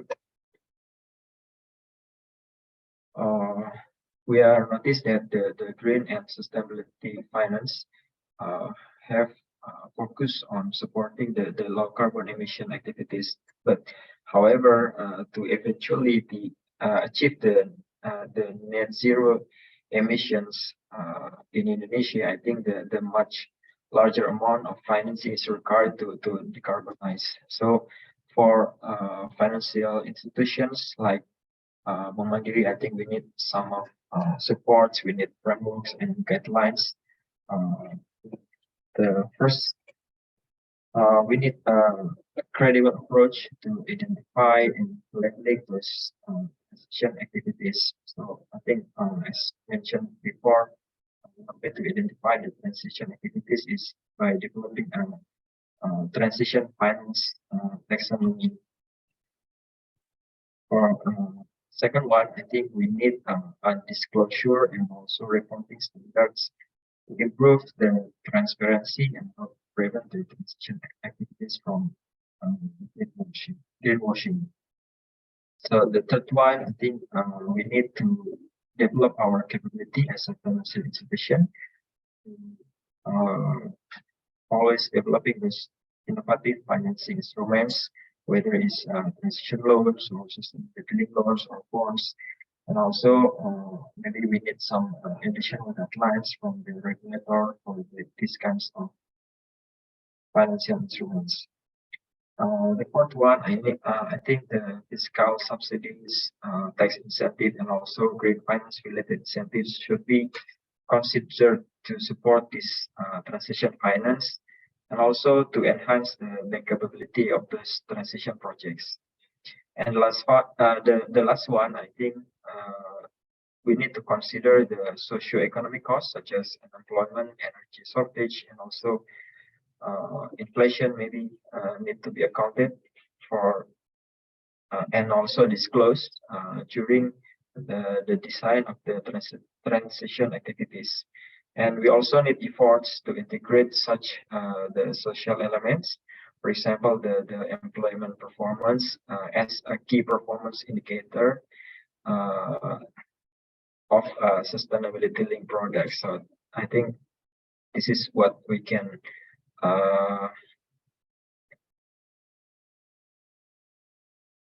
I think this is what are our points from Bank Mandiri. Thank you.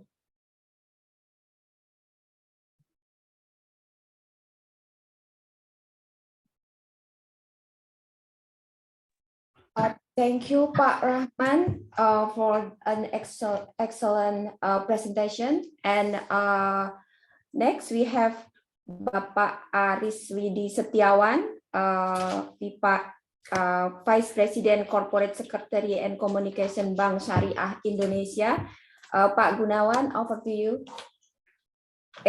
Pardon, maaf, Pak Aris Widi Setiawan. Okay, thank you, Bu Isti. I would like to introduce myself. My name is Aris Widi Setiawan, and I would like to present to describe what is the transition finance implementation in Bank Syariah Indonesia, which is BSI or Bank Syariah Indonesia just started 2 years ago to implement the transition finance, and it is we based on OJK or the financial regulatory to comply and to implement the rules of the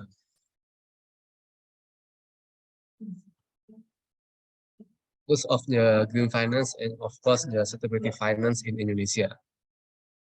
First, I would like to introduce the green finance identification process in BSI, which is we know that BSI just started in February 2021, and we also from the three biggest bank Syariah in Indonesia. The name is Bank Rakyat Indonesia Syariah, Bank Syariah Mandiri, and also Bank Negara Indonesia Syariah. We just started from the February 2021, and then in the next months, in the March of 2021, BSI used POJK number 51 2017 regulation to define green finance. So we start to identify the green finance, the sustainability finance in our companies start from March 21st. And then after we merge from the three banks, and we also use the POJK, the rules of OJK, we use the POJK number 51 2017 to make LAKB. We set rencana aksi keuangan berkelanjutan and also the stability report document to introduce to show our green finance and also to show our transition finance in BSI. And then we start in 2022. We a part of project in OJK. We also use the green taxonomy approach in 2022. And then we start from the POJK number 51. We move to green taxonomy approach, and we define more than 500 our client to identify based on the green taxonomy Indonesia. And right now in 2023, we are ready to implement the green taxonomy into our system reporting. So we are not manual again, and we start to make a system reporting so we can define the green taxonomy in the right time, and we can see the progress of green taxonomy with real view. And also we can implement the green taxonomy in this year if we have capability in make system reporting, so we can implement this green taxonomy in this year. So this is our history, how to BSI make the certification process in green financing from the 2021 up to this today. And how about the green finance policy and governance in Sharia? I would like to say that in Sharia we have some uniqueness.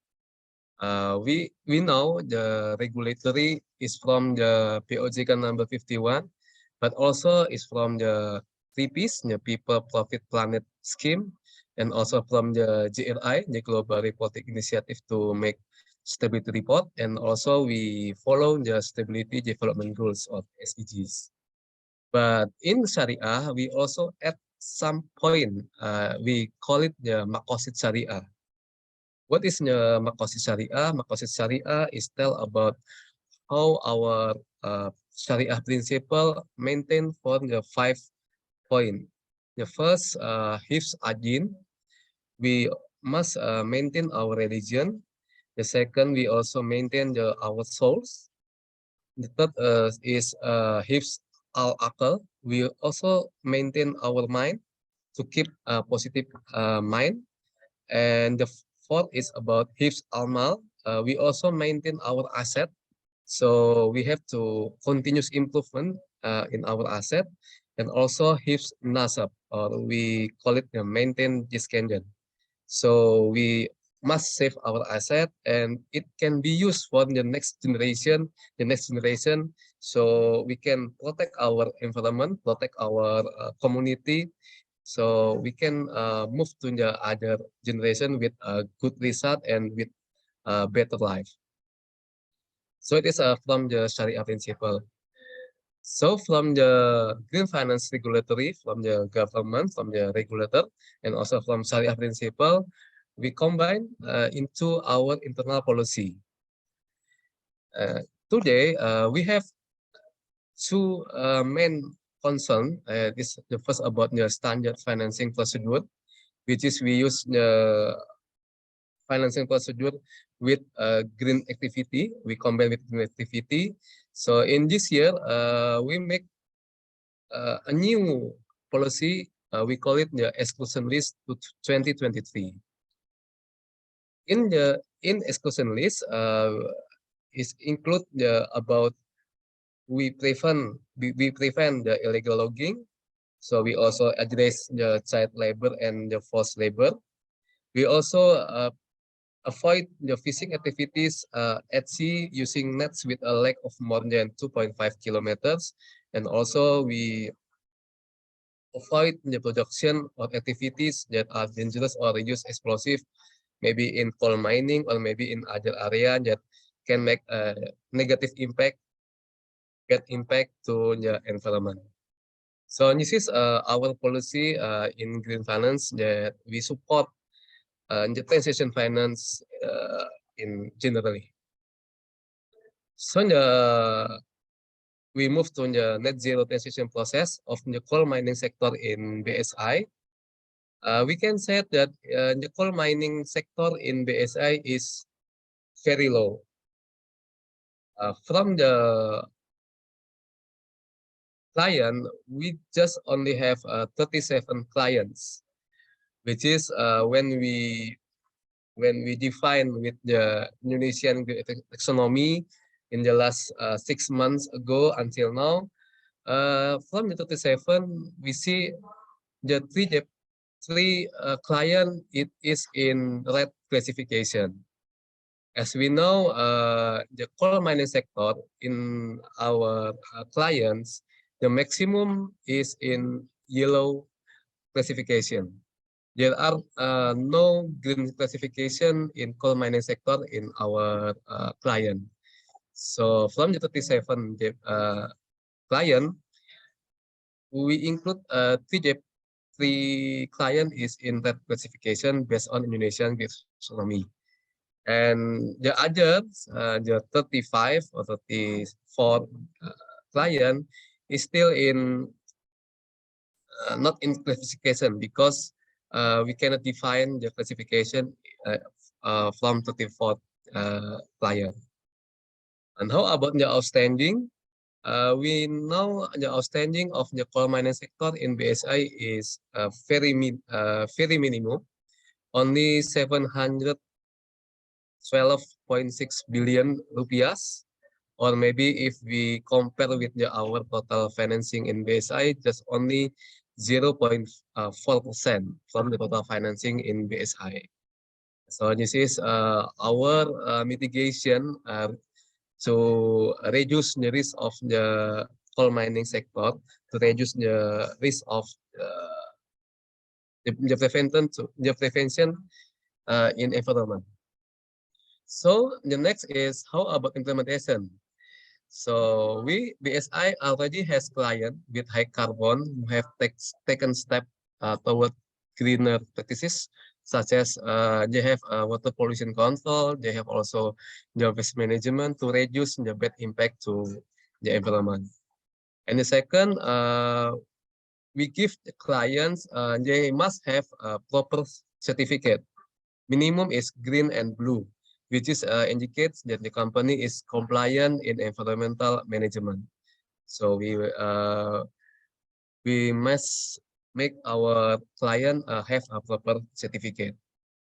And the third, if we have the client which is have red classification, which is in BSI more than 20% our client is in red classification, we push the client into the yellow classification with the intensive meeting to meet taxonomy regulation, and also we give some education, some awareness from our perspective, which is they can move from the red classification into the yellow classification, and perhaps maybe in the next 2-3 years they can move into the green classification, so can meet the taxonomy regulation in Indonesia.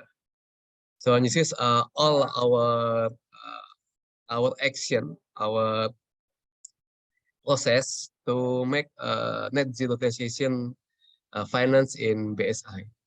So I thank you for everyone, and I hope in the next chapter we can discuss more about how we can execute, how we can make strategy to make the better net zero emission in the next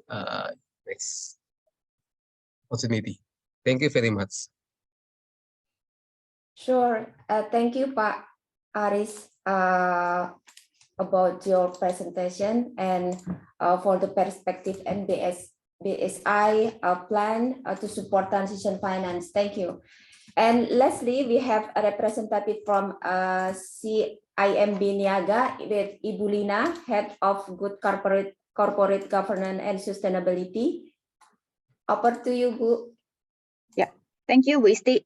Good afternoon, Pak Mulya Siregar, fellow from OECD and OJK, and as well as Ministry of Finance and ESDM, and also Bank Mandiri and BSI.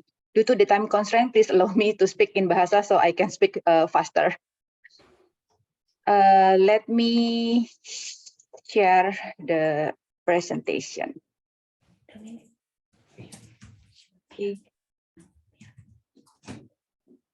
Okay. Terkait dengan transisi keuangan khususnya di regarding transition finance, specifically for coal sector, the CIMB Niaga in collaboration with CIMB Group has its commitment for sustainability. One of the commitment is specifically about coal. We have targeted to stop financing coal in 2040, and we also last year has established interim target to reduce 50% of our portfolio from its baseline in 2021 by 2030. So we already have special target for transition for coal to financing. So how do we ensure that we can achieve the reduction of 50% portfolio. So in sustainability implementation, we rely on 5 principles: sustainability action, sustainable business, engagement and advocacy, governance, and also CSR. So in sustainable businesses, it is the focus of the target achievement, as I mentioned previously. Furthermore, regarding principle of sustainable businesses, we have our strategy. First, we have to maximize positive impact. Second, to minimize negative impact. If we try to maximize the positive impact, that means we pursue to improve sustainable financial portfolio, such as launching several products or financing programs that will encourage the clients to fulfill the needs of the client, and they can also improve their sustainability performance.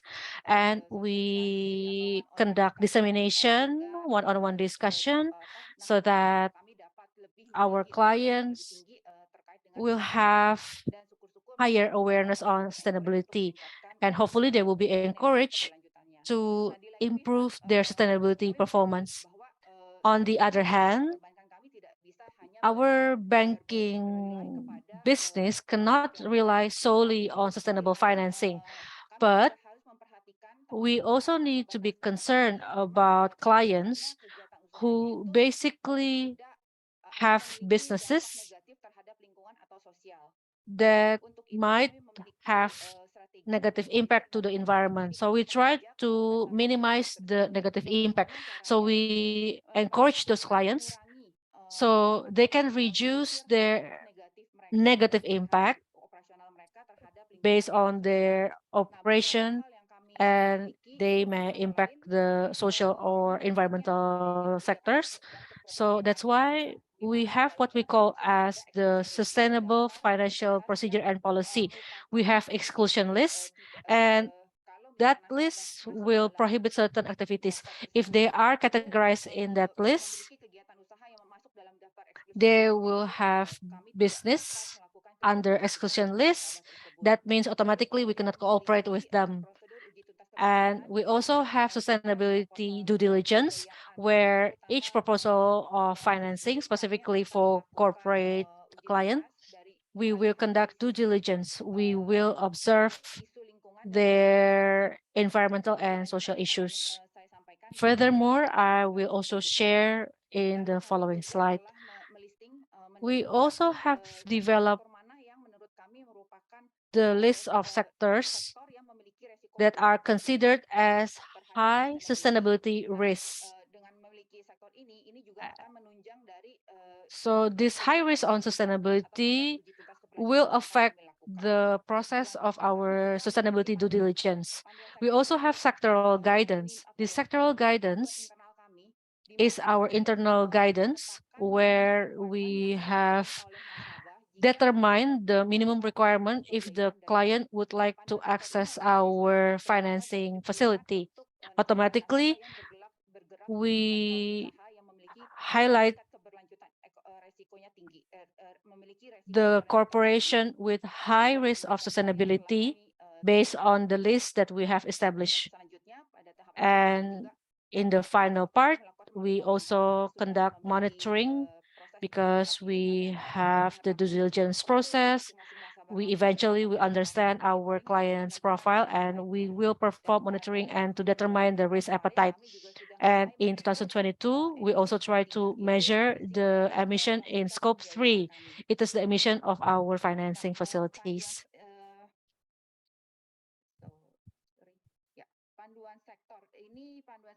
The sector guidance, as I mentioned previously, this guideline are for 6 sectors: palm oil plantation, coal, oil and gas, construction, forestry, and also mining. So our objective is to create guideline for the bank to conduct its evaluation. We have 3 parts of evaluation. One, it is prohibited. If the client is part of those prohibited business, we will not allow them to gain financing. Or it means we will reject their proposal. Second, this is a requirement for minimum sustainability. This is a minimum standard that they need to fulfill.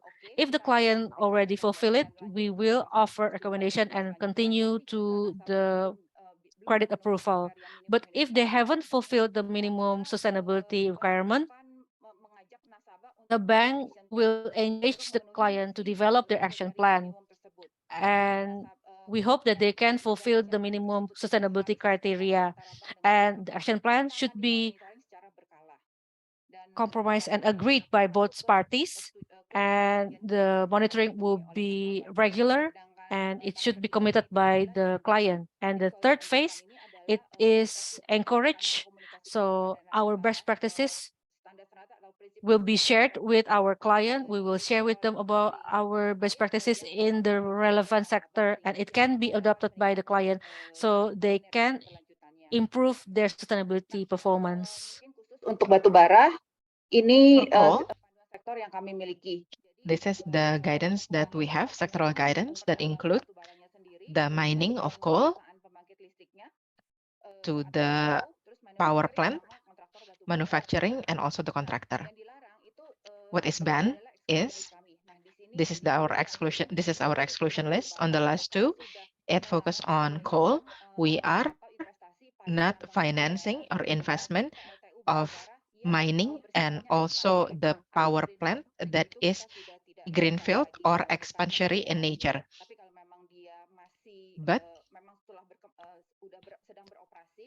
if they're already in operation, we can still finance it.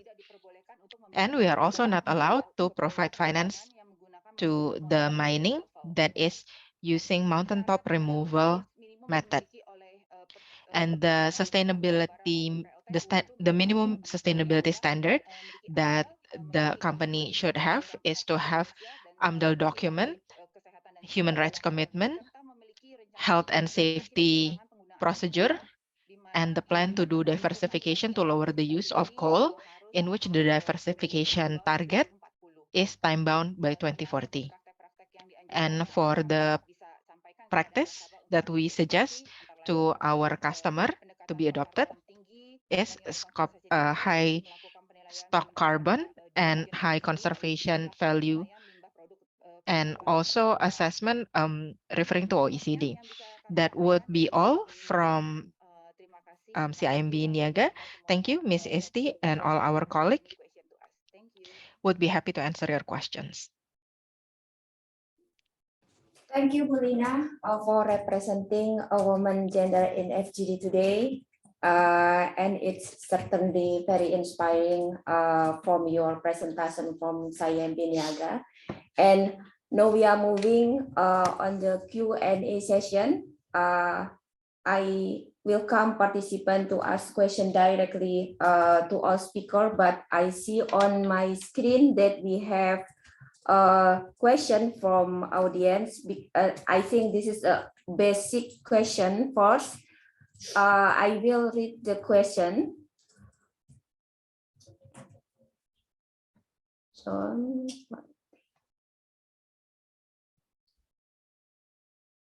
how country like question for OECD colleague, how country like Indonesia benefit from this kind of transition finance guidance, both from the perspective of regulator, financial institution, and corporate? I think this is the basic question to OECD colleague. Please, Elia and Valentina.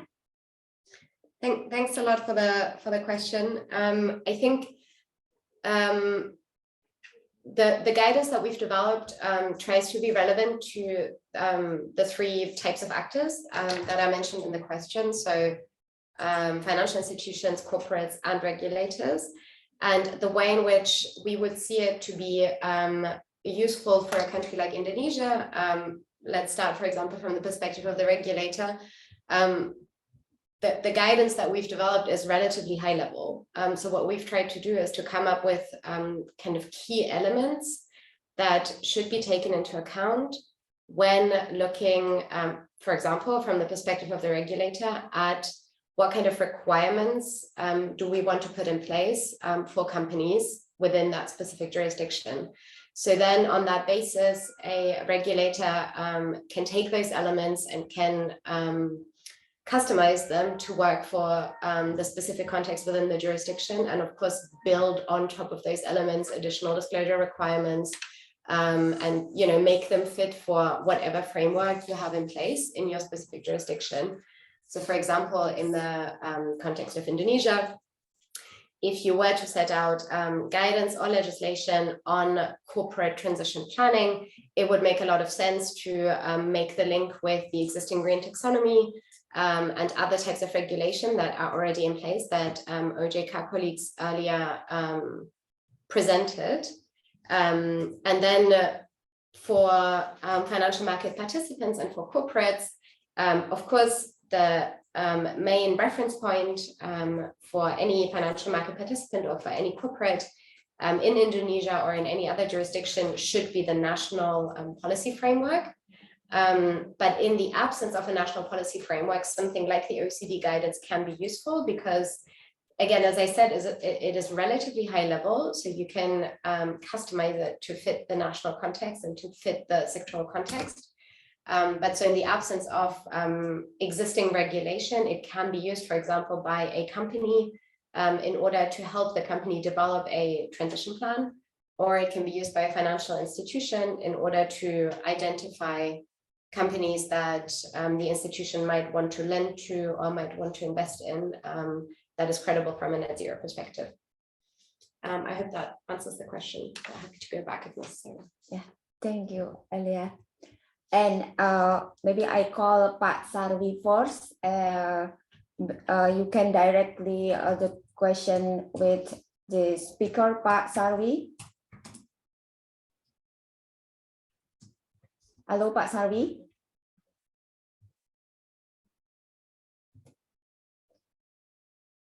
Or I will read your question to Pak Joko, Minister of Finance. Question to Pak Joko, Minister of Finance. Has the committed ETM in amount of 20 US billion during G20 Bali been realized to phase out several of our coal-fired power plants? Pak Joko. Yeah, thank you, Ibu Isti.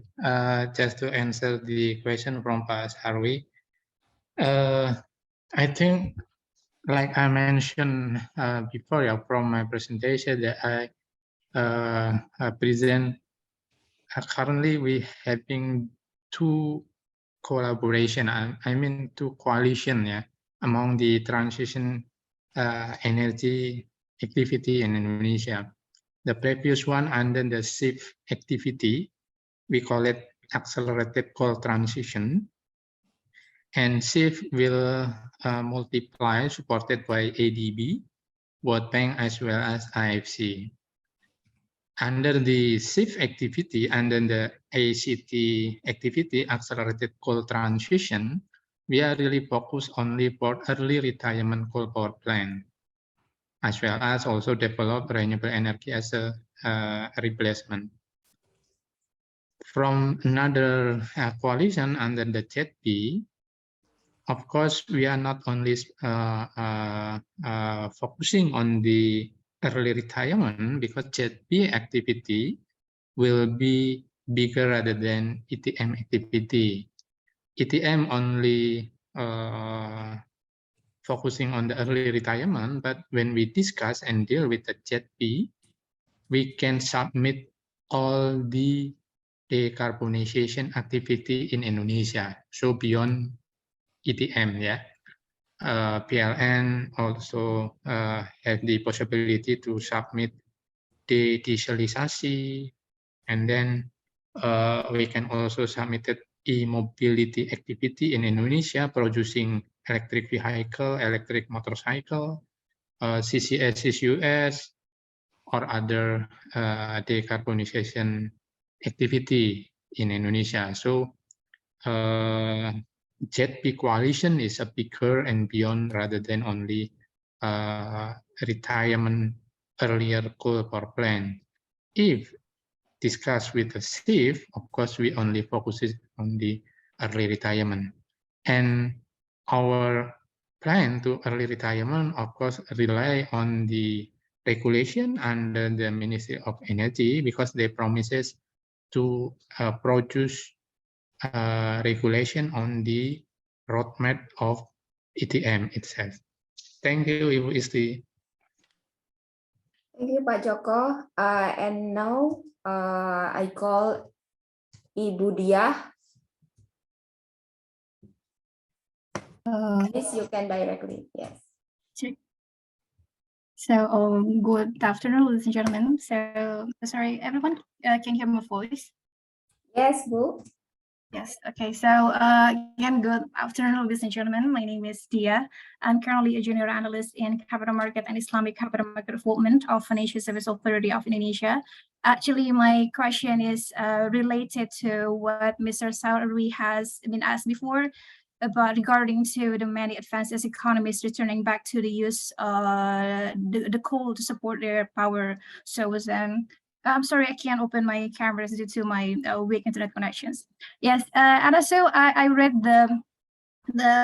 what Miss Elias write on the chat box, saying that jurisdiction also have to ensure the energy securities and stability, and also I agree with that 100%. But my question is actually related to the transition finance practice in Japan. As we know that Japan is one of the advanced economies that relies heavily on the fossil fuels for their powers, and because their construction cost for the renewable energy in Japan is extremely high due to their energy securities and diversity, as you mentioned earlier, and also their limited land space and numerous number of disasters as well, such as earthquake. That's why Japan is pursuing the transition technology such as the co-wiring and the so we know this approach is called as the co-wiring, which means that they still rely on the coal, and they claim that I thought that they claim this co-wiring deliver a low emission, and also they said that ammonia combustion is a carbon-free process. But however, there are still several issues regarding the ammonia combustions with the coal as well. And so there are many research exposed that there is a doubt on the benefits of doing the co-wiring or co-combustion. But if we look at the ASEAN countries, we may not face the same obstacle in our transitions. In fact, for example, if we take an example like Indonesia, we can benefit from our maritime area to deploy the wind turbines, and also we can deploy our land, even though the number of our population is also high, but we still can use or maximize our land. And I believe this not only happen in Japan. I believe that many countries also can't rely on their or produce their renewable energy due to their natures. So I just would like to know what is the OECD's views on this matter. This question is actually related to Mr. Sarwi questions.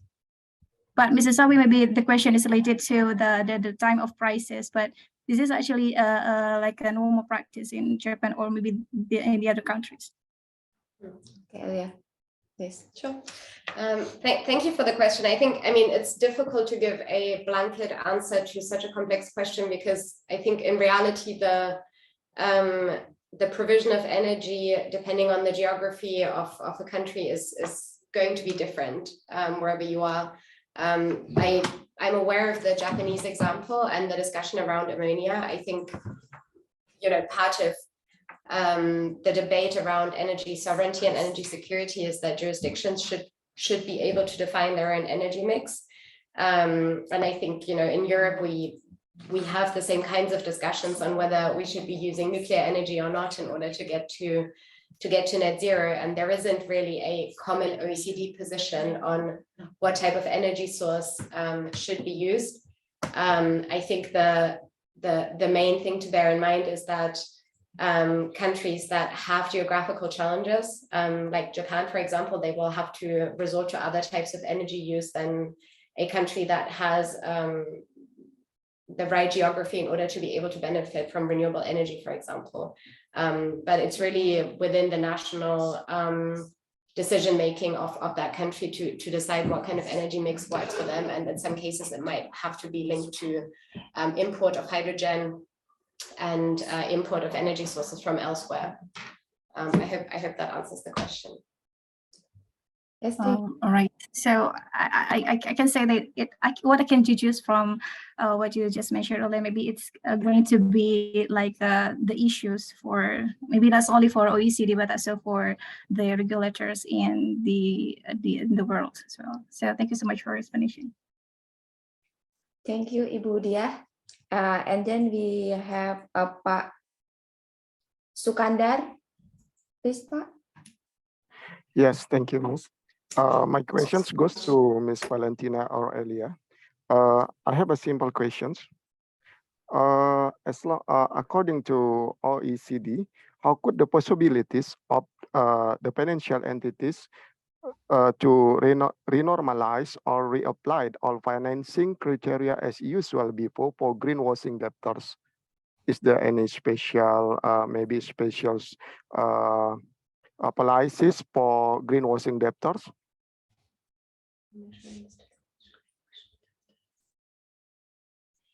Sorry, could you repeat the question? I don't think we had everything on our end. There was a problem with the connection. Bisa diulang. Yes. Okay. I just want to ask how could the possibilities of financial entities could reapply the all financing criteria as usual before for greenwashing debtors? I mean, greenwashing companies. Maybe you can ask it in Indonesian. Pak, mungkin in bahasa, Pak. Sir, perhaps you can explain your question in Bahasa Indonesia. My question is, for apologies, the audio is not really good. For companies who do greenwashing, is there any penalty, or what is the treatment for companies who conduct greenwashing? Thank you. I think that's clear. I mean, it depends on the type of jurisdiction that you're in and what the existing policy framework are. I think most jurisdictions are still in the beginning stages of legislating on greenwashing. I think one of the key elements that you can have in order to prevent greenwashing is obviously to have something like a taxonomy. So I think Indonesia is on the right path to that. I know that there is legislation coming out in different jurisdictions in the European Union and elsewhere on mis-selling on the basis of so making the link between mis-selling a product and making the link between greenwashing, meaning that when you market a product as being green and it's not actually green, you get the same type of penalty as you would if you were to mis-sell a product based on other types of kind of fake marketing claims. That's one aspect. So that's more of the kind of consumer protection aspect that could be taken into account in policymaking and is being taken into account, I think, in a lot of jurisdictions. You could, of course, go one step further and penalize companies not just for greenwashing, but also for ultimately polluting and trying to hide that pollution. And again, I think there are some policy frameworks in place in some jurisdictions on environmental management and environmental protection that try to address that.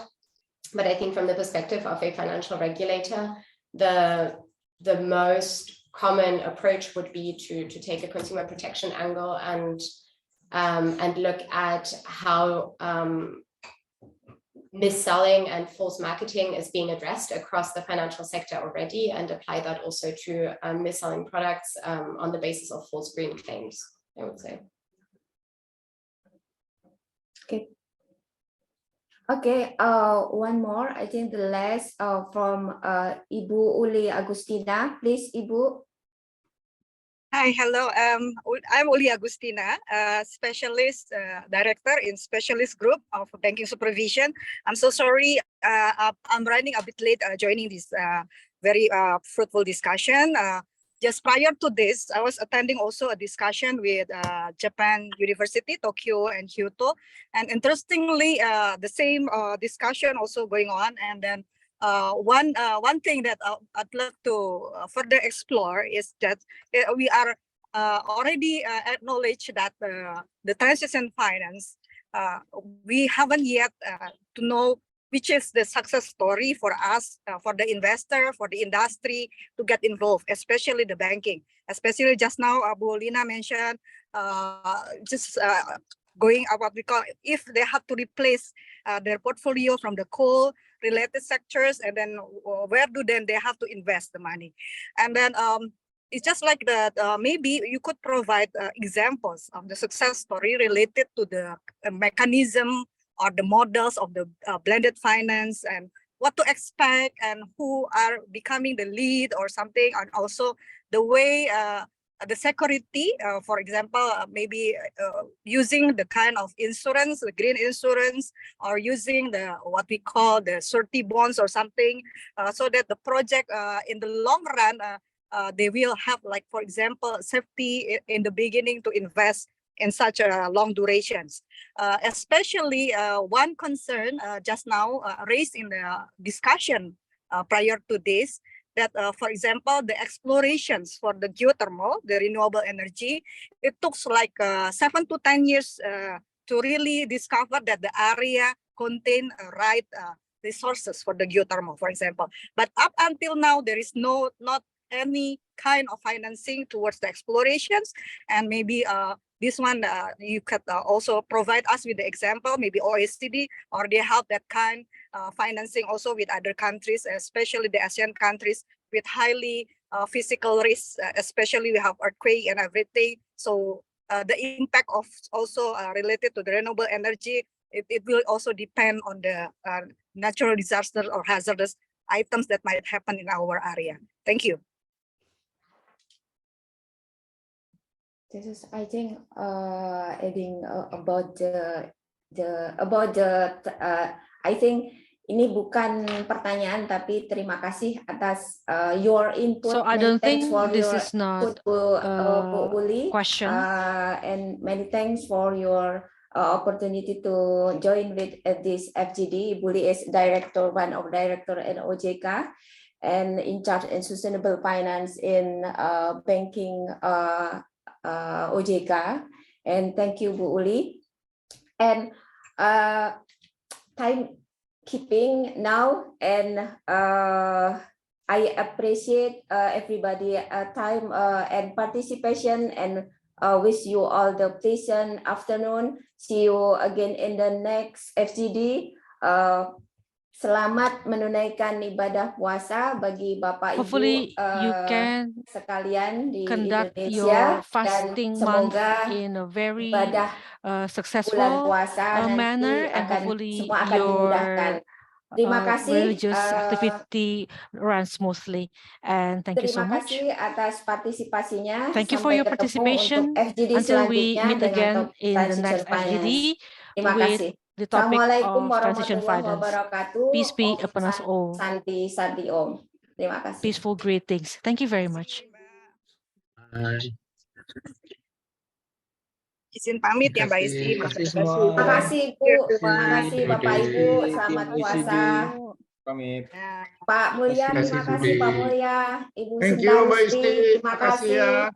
Ya, Pak Pak Mulya, apa kabar Pak Mulya? Salam hormat. Alhamdulillah baik, Bu Uli. Sehat Bu Uli? Terima kasih Bu Alhamdulillah Esti. sehat Bapak. Terima kasih. Makasih Pak Mulya, Joko. izin Terima kasih Pak pamit. Rahmat. Terima kasih Pak Terima kasih Joko, Pak Pamit. Bu Lina. Ya, Pak sama-sama. Mudi. Thank you. Ya. Terima kasih. Elia and also Valentina, thank you very much. I learned a lot from you. Enjoy fasting Thank month. you very much. Thank you. Terima kasih Pak Sarwi. Ya, terima kasih. Selamat berpuasa. Iya Pak. Sami-sami.